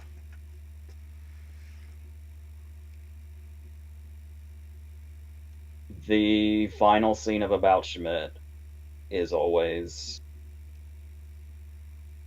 a massive tearjerker. I love Um, the burning of the letter, Lady Macbeth's letter in Joel Cohen and Denzel's Macbeth, where it transitions to the sky and then pans down to Brendan Gleeson. Holy shit! I would say the ending of the original Thomas Crown Affair, when Faye sort of realizes that Thomas has outsmarted her, when she thought she could sucker him in with love and all that. I was just like, yeah, I'm gone. If you want to go, there's no tray, so you can keep it. That's your present. Bye. But then at the same time, I'm gonna close my eyes and meditate like I'm having sex with you, to remind us of a chess scene. And then at the same time, like even Dunaway sort of just waves at the sky as if she knows he's up there in that plane. It's like. On that note, favorite boat name in a movie or TV show? I don't even have Well, to. It's not another even a movie or TV show. It's the whole idea that the David Attenborough boat for looking at marine research is actually called Boaty McBoatface. And now that's just, that's carrying on. It's like, can we name this, statue? And people are saying Statue McStatue Face. another letter, an ending letter we should probably mention is Brian's essay at the end of The Breakfast Club. Mm-hmm. As far as boat names, the only thing that came to mind since TV shows. Oh, so did we freeze for a second? Um, the only thing that came to mind for boat names, since TV shows are also an option, was Russell Crowe's tugboat Tugger from South Park. That's the only answer I have. And also a nod to Titanic 2 from Doctor Who. Because it's like, well, we'll call it that because it won't happen again. Unaware that basically it's supposed to happen again because, tax fraud and everything. Favorite And yard or okay. my forever soft spot for Forrest Gump. I guess we should mention the Jennies as well. Favorite yard or That's all. garage sale scene in a movie or TV show. Part of why I ask is that I watched a Rocco's Modern Life episode called Junk Junkies, where Rocco was selling items from his house to raise money. Only to realise the sentimental value of the items. Uh, I just I just rewatched Ghost World, so the scene where she first talks to Buscemi immediately comes to mind.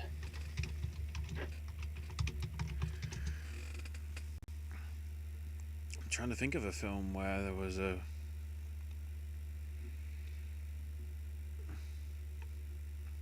I mean, I guess the only sort of obvious one that comes to mind is Toy Story 2.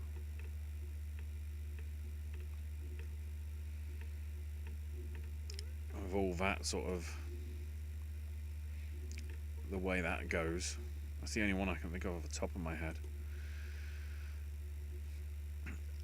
Rocco's Modern Life actually captured 90s style really well. Favorite answering machine scene in a movie or TV show? Ooh. What was that one? Favorite answering machine scene?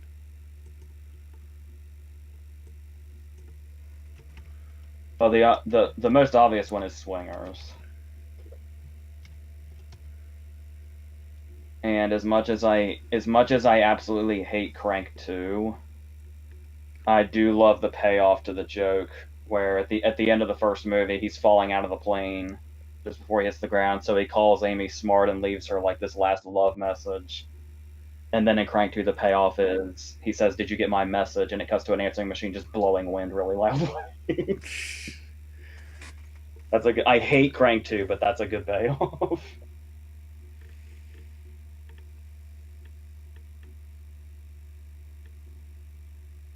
I'm vaguely trying to remember the what the answer machine scene is in American Psycho.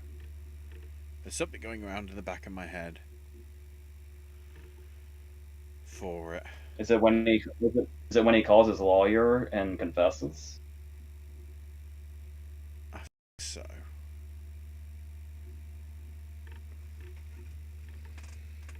That's the only one that sort of directly came to mind.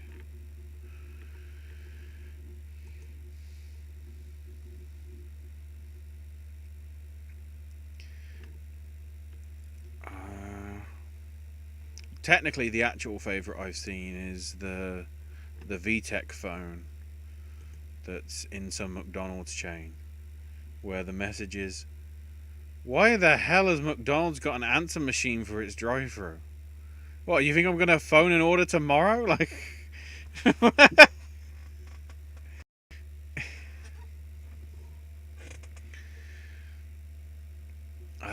August '93 release flashback. Crush, Needful Things, Manhattan Murder Mystery, Heart and Souls, Hard Target, The Wedding Banquet, and The Secret Garden.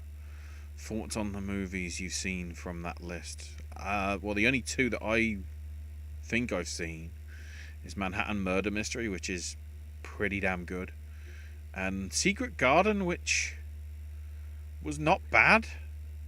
I honestly think the one that came out a couple of years back is slightly better. But I think the TV adaptation is the best I've seen of that, but that wouldn't have been the movie release. Just for the sake of cutting down on time, I have a Mm-hmm. story about one of these, Go ahead. and it's Manhattan Murder Mystery.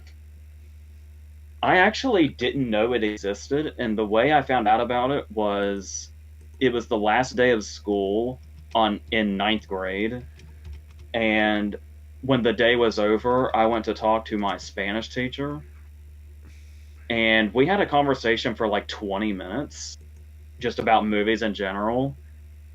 And Woody Allen came up a lot, and he very passionately sold me on Manhattan Murder Mystery, and that's what a lot of that conversation was. And that's like every time I hear the title of that movie, that's the first thing I think of because I just love that memory. and yet the movie is very good too. It Yeah. lived up to his hype. All of Alicia Silverstone's new scenes in The Crush had to be done by a body double because she was underage. Yeah, you can tell because Alicia Silverstone walks out of the frame, and some 30-year-old woman walks into the frame. Just before Adrian At least that's how I sabotage, remember. just before Adrian sabotages Cheyenne's horse, Adrian tells Cheyenne to go change her clothes, and Adrian will take care of the horse Buttercup. And of course, the little tidbit is Carrie was acted in Princess Bride, in which the ingenue's character is also named Buttercup. Ooh. Favorite scene where someone signs their name or signature on a piece of paper.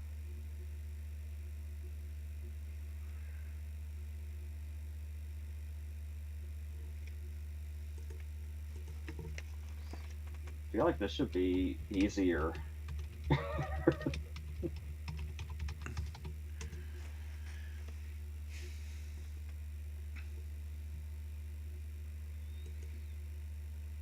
Um,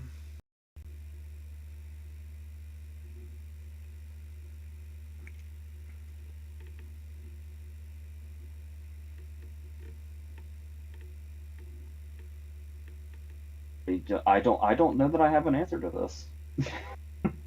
All the signature scenes I can think of are pretty unceremonious. yeah, well, most of it would be like sort of forgery stuff, like "Can you ever forgive me?" and "Talented Mr. Ripley" and all that. When you're trying to make out that you're somebody else, sort of thing. Yeah. Um,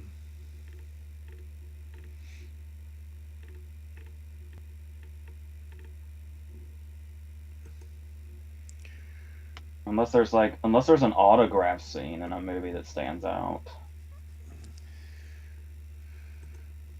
Okay. In Rookie of the Year, when Gary Busey, and it's the fact that it's off screen, I think actually makes it more heartfelt. When Gary Busey refuses to sign the ball rocket, and then one day Henry just shows up in the locker room and it's there, is really nice. That'll be my answer, I guess. I mean, the correct one is arguably Inglorious Bastards. Admittedly, it involves a knife and your forehead.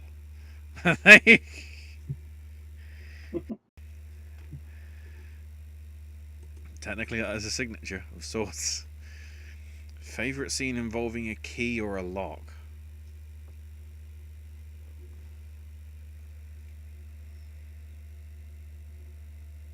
I like the first time he goes into the room in 1408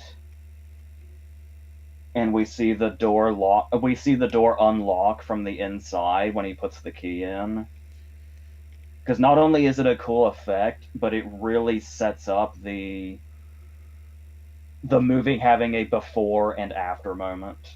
Like, it really sets up how dramatic it is that once he comes into the room,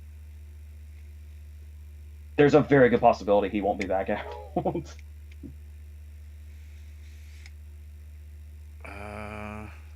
Bry says my personal Oscar lineups for 2019, I should say, will be Bry's last, because obviously Bry's already done the 2020, 21, and 22 list. Parsnip Burger's asking, where is Owen? I don't know. Extended hiatus. I think that's what I'm legally allowed to say. I don't know. Yeah. Yeah.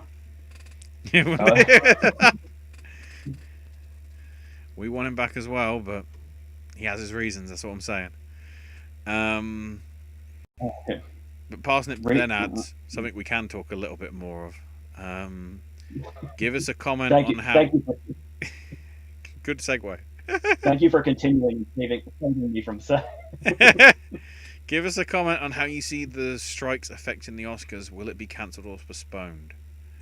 I don't think so, because there are sort of reports that are beginning to come out that the studios might be buckling finally, and that they need the writers. So the writers one is more likely to get resolved first, and I think naturally from there they're probably going to buckle to the actors as well.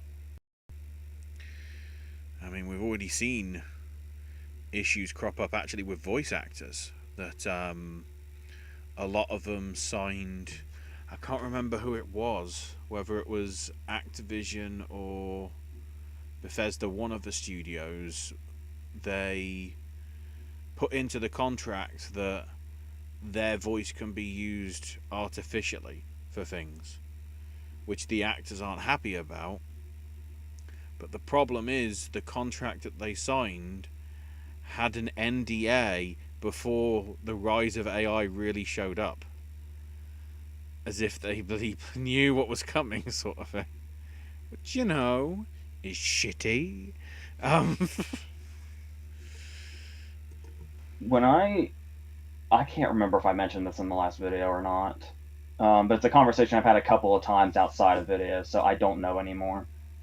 But it was about the fact that if you want to talk a different way in how these strikes could affect the Oscars potentially, that's not just will they happen or will they not, is that A24 took care of things pretty quickly.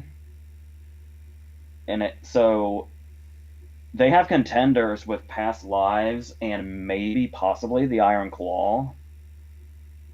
So my question is when Oscar voting comes around, a big chunk of the Academy being the actors and the writers, are the actors and writers going to remember which studio took care of them first when they vote?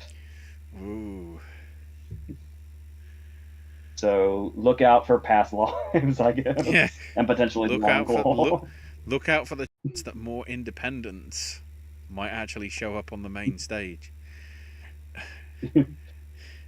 If To Leslie didn't bother pushing and tried to dragged out for another 12 months before it came out, something might have happened. Who knows?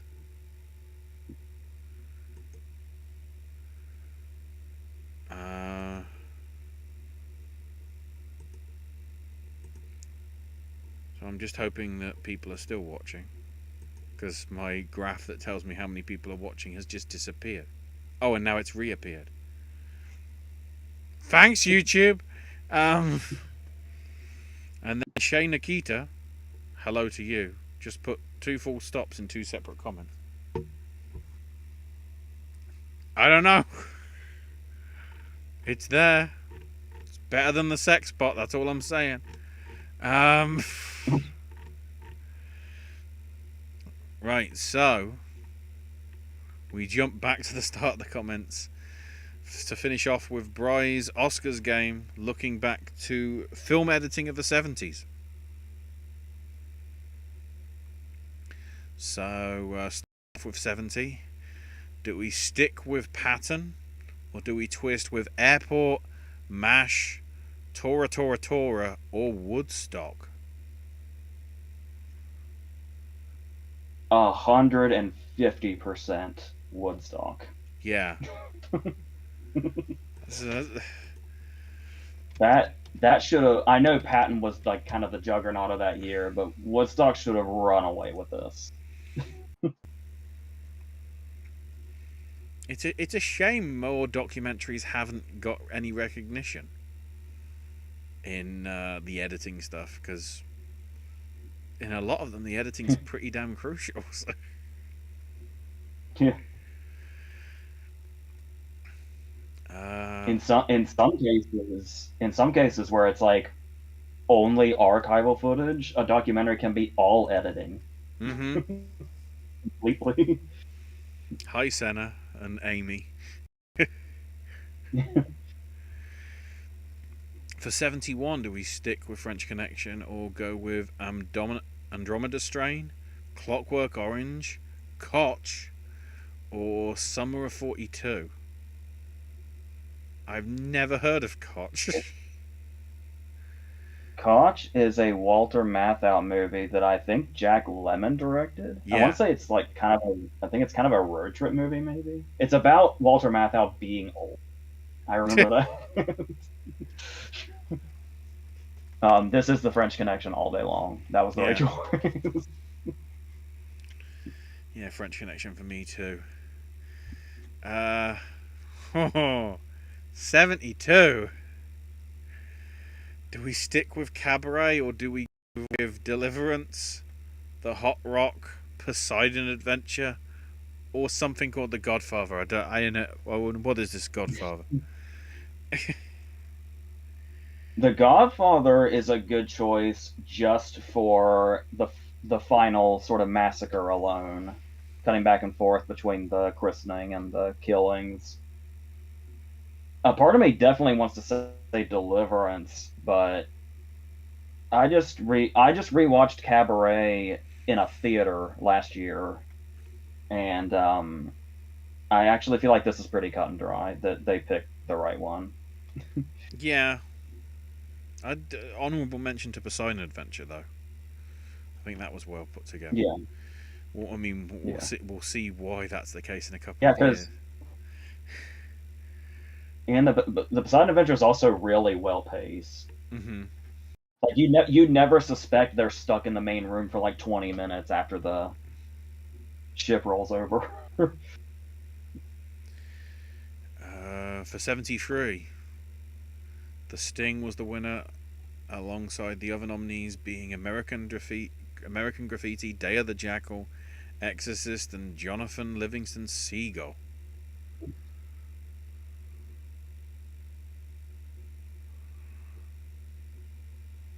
I don't. This is a good lineup, even though Jonathan Livingston Seagull is an odd choice.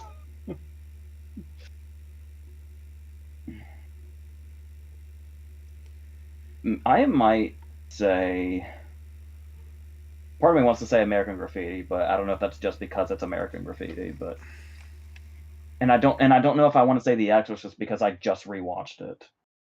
I haven't seen The Sting for at least a couple of years, but it's definitely a worthy winner. So this one's like actually tough.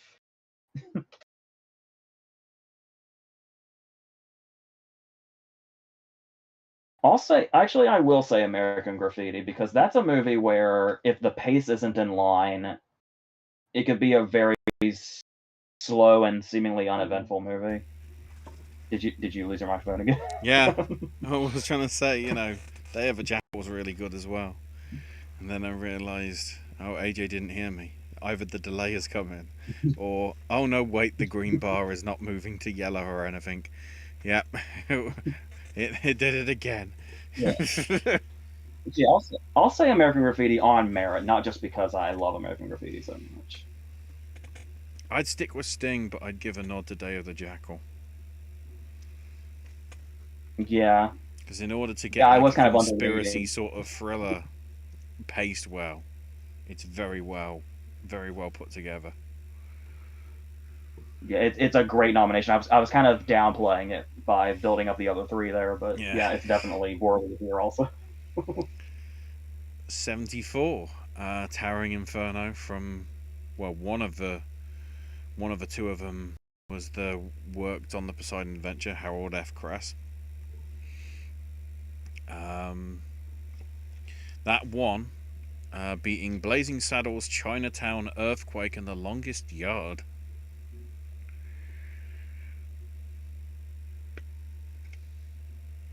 Longest Yard seems kind of inspired in that list. Yeah.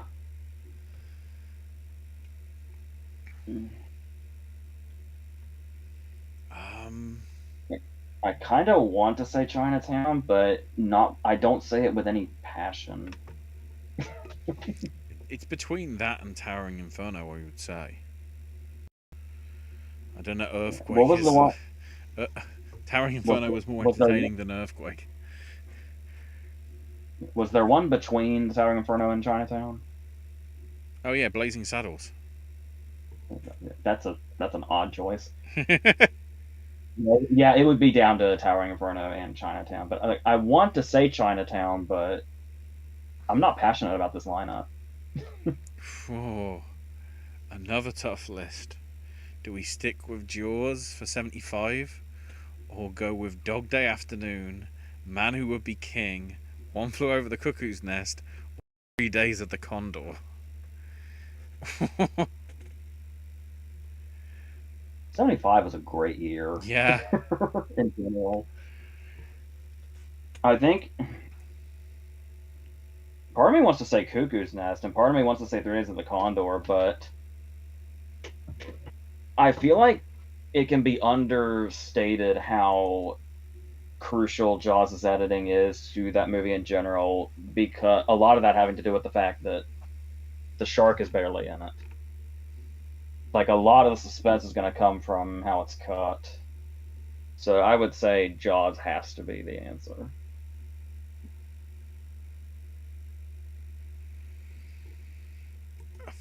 I'd say it's between that and Dog Day Afternoon. Yeah. I feel Dog Day Afternoon is very underappreciated, and people need to, you know, see it more.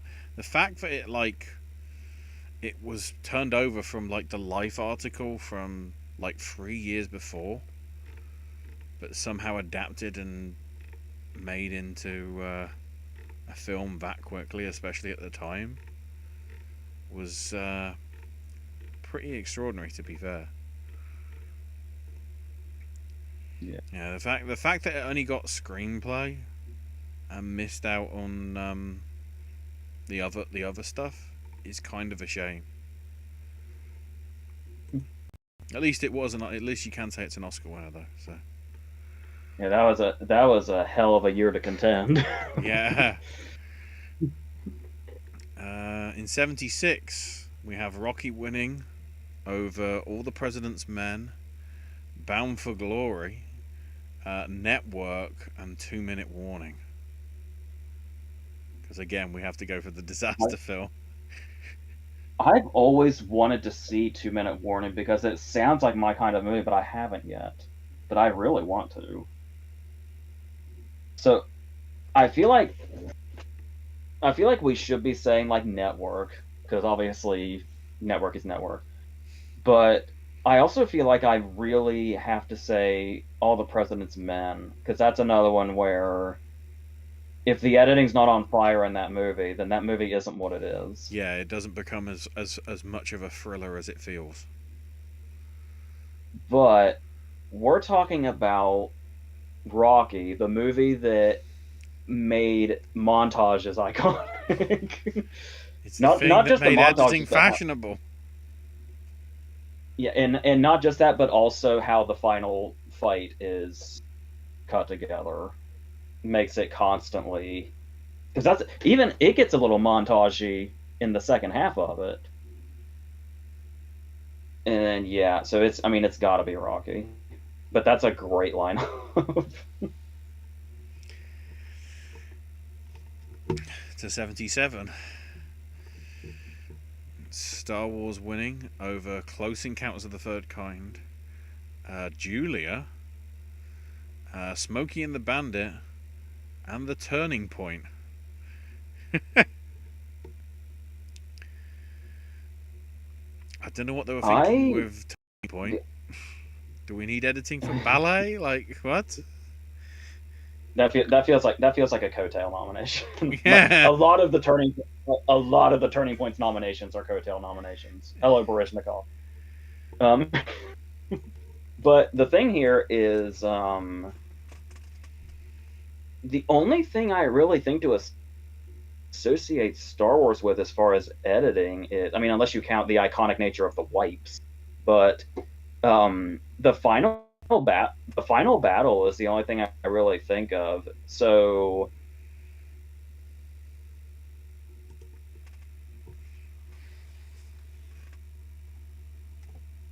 I because that's a Smoking the Bandit is a movie that's constant, and that's another one where if it was poorly edited, that whole movie would fall apart. And it's an amazing movie. So I think I genuinely would say Smoking the Bandit even over Star Wars. Yeah, makes you wonder whether it was like the editor's choice to just linger on the Death Star at the start as well, to not cut away and just literally hold and hold and hold, and then get it at the right point. Man, because I'm also thinking about the fight between Vader and Obi-Wan, but it's also I don't know if it's because we haven't because it's that thing where when you even by the time we got to Return of the Jedi, before we even got to the newer movies, the lightsaber fights were so much more energetic that the Vader Obi-Wan fight in A New Hope just seems so slow and uneventful now.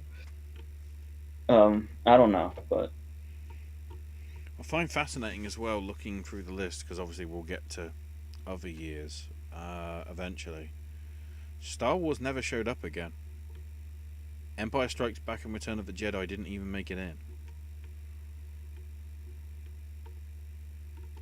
actually surprising for Empire. Hmm.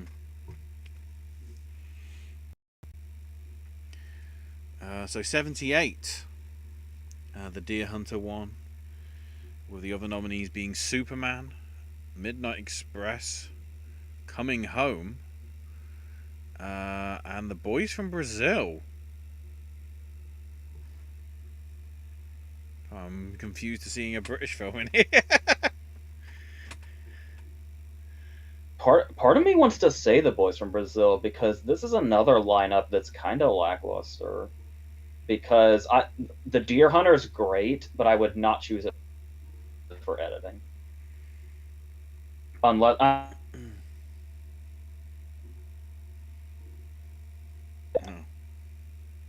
the next thing I'd probably say is maybe Midnight Express. So I'd probably say Midnight Express or the boys from Brazil. Actually, I'd probably probably go leaning with the Midnight Express as well. That seems like it'd be the better. I mean, it probably doesn't help with Deer yeah. Hunter with as how long it is. It's like hard to tell where the editing really sort of is. But Because that fucking wedding reception, Jesus yeah, Christ. And like I get when the last third when they come home, I get why that's slow pace. And I get yeah, we're getting to know the characters at the reception, but you could still cut a huge chunk out of the reception. and then for 79 we have the Rose, Kramer versus Kramer, the Black Stallion, and Apocalypse Now, all losing out to all that jazz. I know I'm probably supposed to say Apocalypse Now because I love Apocalypse Now. This is weird having this conversation because I actually have an Apocalypse Now the Deer Hunter video on this channel, but I love Apocalypse Now so much, but this is a landslide victory for all that jazz. Not only because all that jazz is so incredibly well put together anyway, and it's another movie that basically feels like one long montage almost. But there's one cut for me. Like you talk about the cut in 2001 where the bone becomes the space station. There is one cut in all that jazz that I feel like is just as big as that, at least for me. It's one of the I don't want to spoil anything, but it's one of the last cuts of the movie, and it's one of the most jarring cuts and emotionally gut punching cuts in movie history. I will never forget the first time I saw that cut. And just it felt like somebody punched me in the face. Or the stomach even, or both. Someone was just beating the shit out of me with that gun. So I have to say all that jazz. Just having a quick look again. I scrolled down to see if anything new had come in, and it hasn't. So I'm just getting my list up in case Uh, where is it? There it is. It's in alphabetical order. It's right at the bottom. So next up, following at least the order that we went last time, I get we'll try and come up with it together, myself and AJ. What should we do for production design, given that we've already touched on 70s?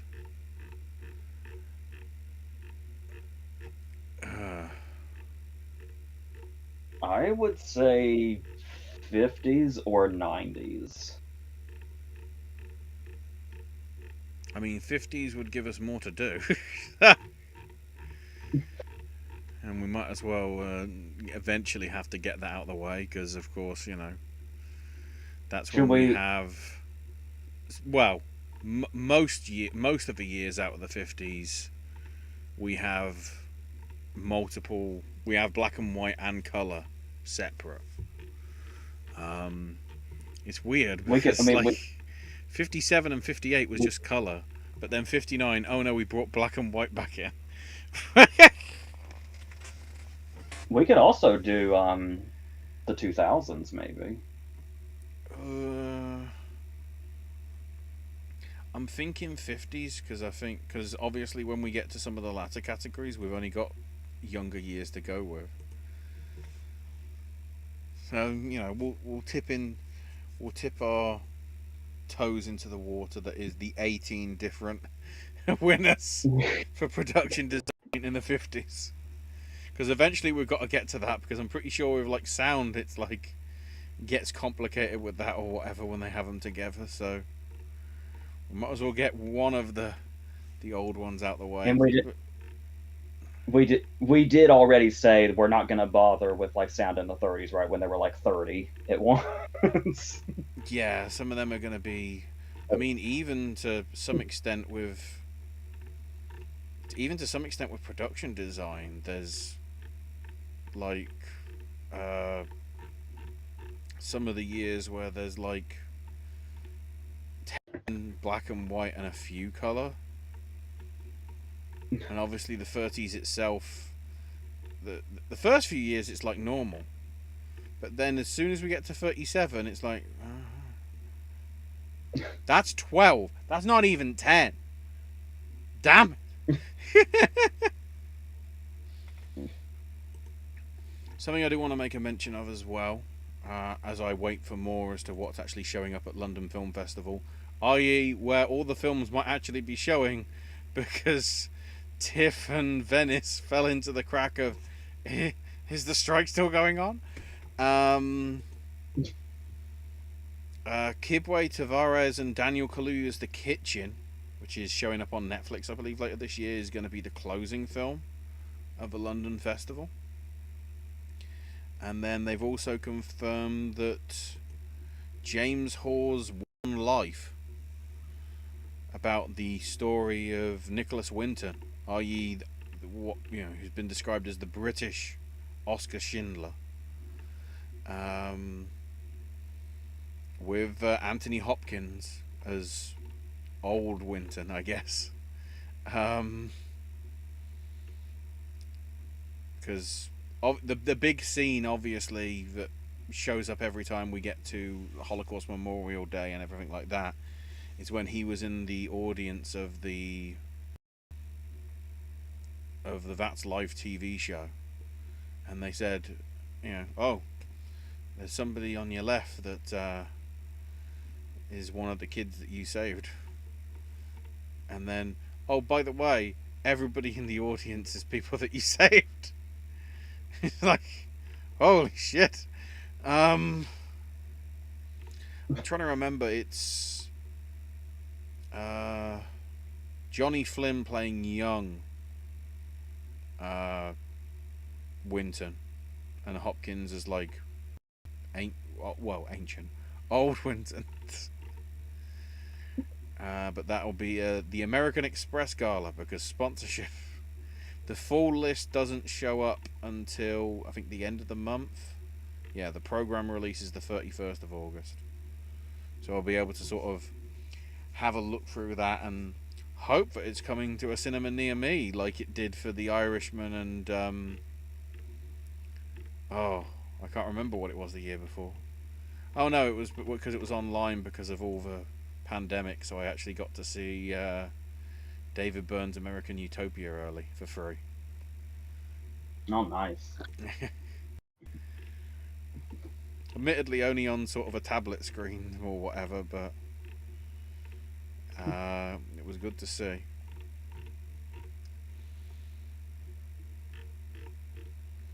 So yeah, that's all we've got there. As I say, by the time we get to the next one of these in a couple of weeks, uh, I think Venice will have just about finished.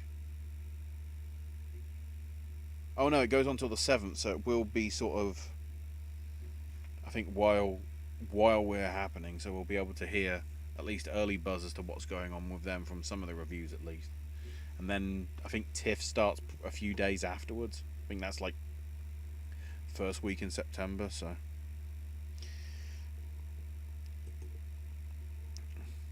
although hopefully the strikes don't end by then, so the red carpets are just going to be really weird for that. It's just going to be loads of press watching it and nobody else.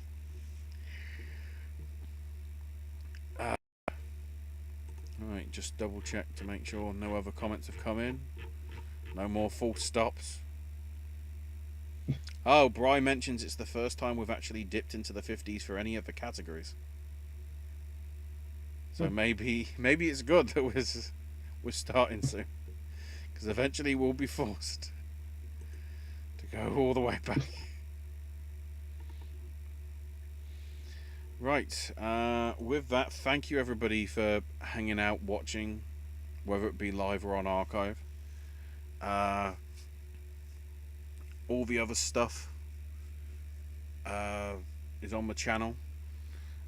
My gaming stuff and snack stashes, which you're gonna get a whole plethora of because I still need to catch up.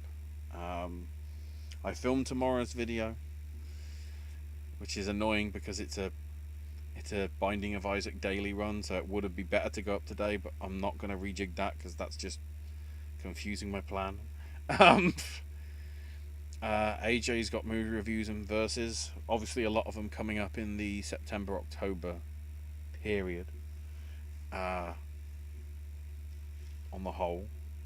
There's there's um there's a series I'm doing I'm really excited about that's going to be an entire week in October, and I'm just putting like the finishing touches on editing those.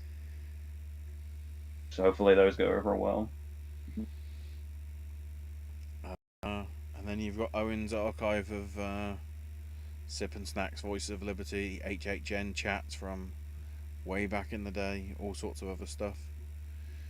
I can be found on Twitter/X as trying to remember where that's from. Something. I can be found over there at Ash is my name UK, and AJ cannot be found on the media of socials, because just like Keith Richards cannot be killed by conventional weapons. I remember to say it in the right order this time. That was the trick. That's the trick. So yeah, thank you to Bri, to Josie, to Parsnip, to Shay for 2 full stops, and certainly Sammy as well. Hope you can join us for more over the upcoming weeks, Yeah, months, and all that. Sammy had some really good questions. Yeah. So the schedule off the top of my head, we're doing something next week for awards. Owen will probably keep you informed on Twitter/X at Sir Owen Disney, in terms of when we're doing that. I think in terms of the predictions. In terms of the regular two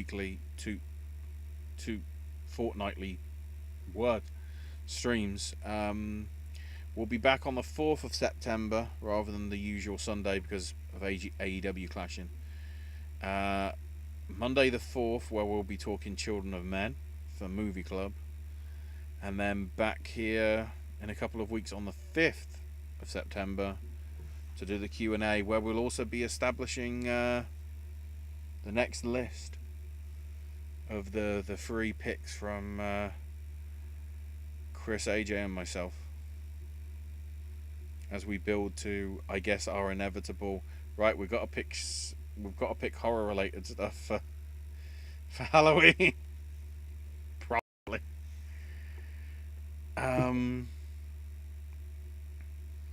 Yeah. That's your lot. Thank you for watching.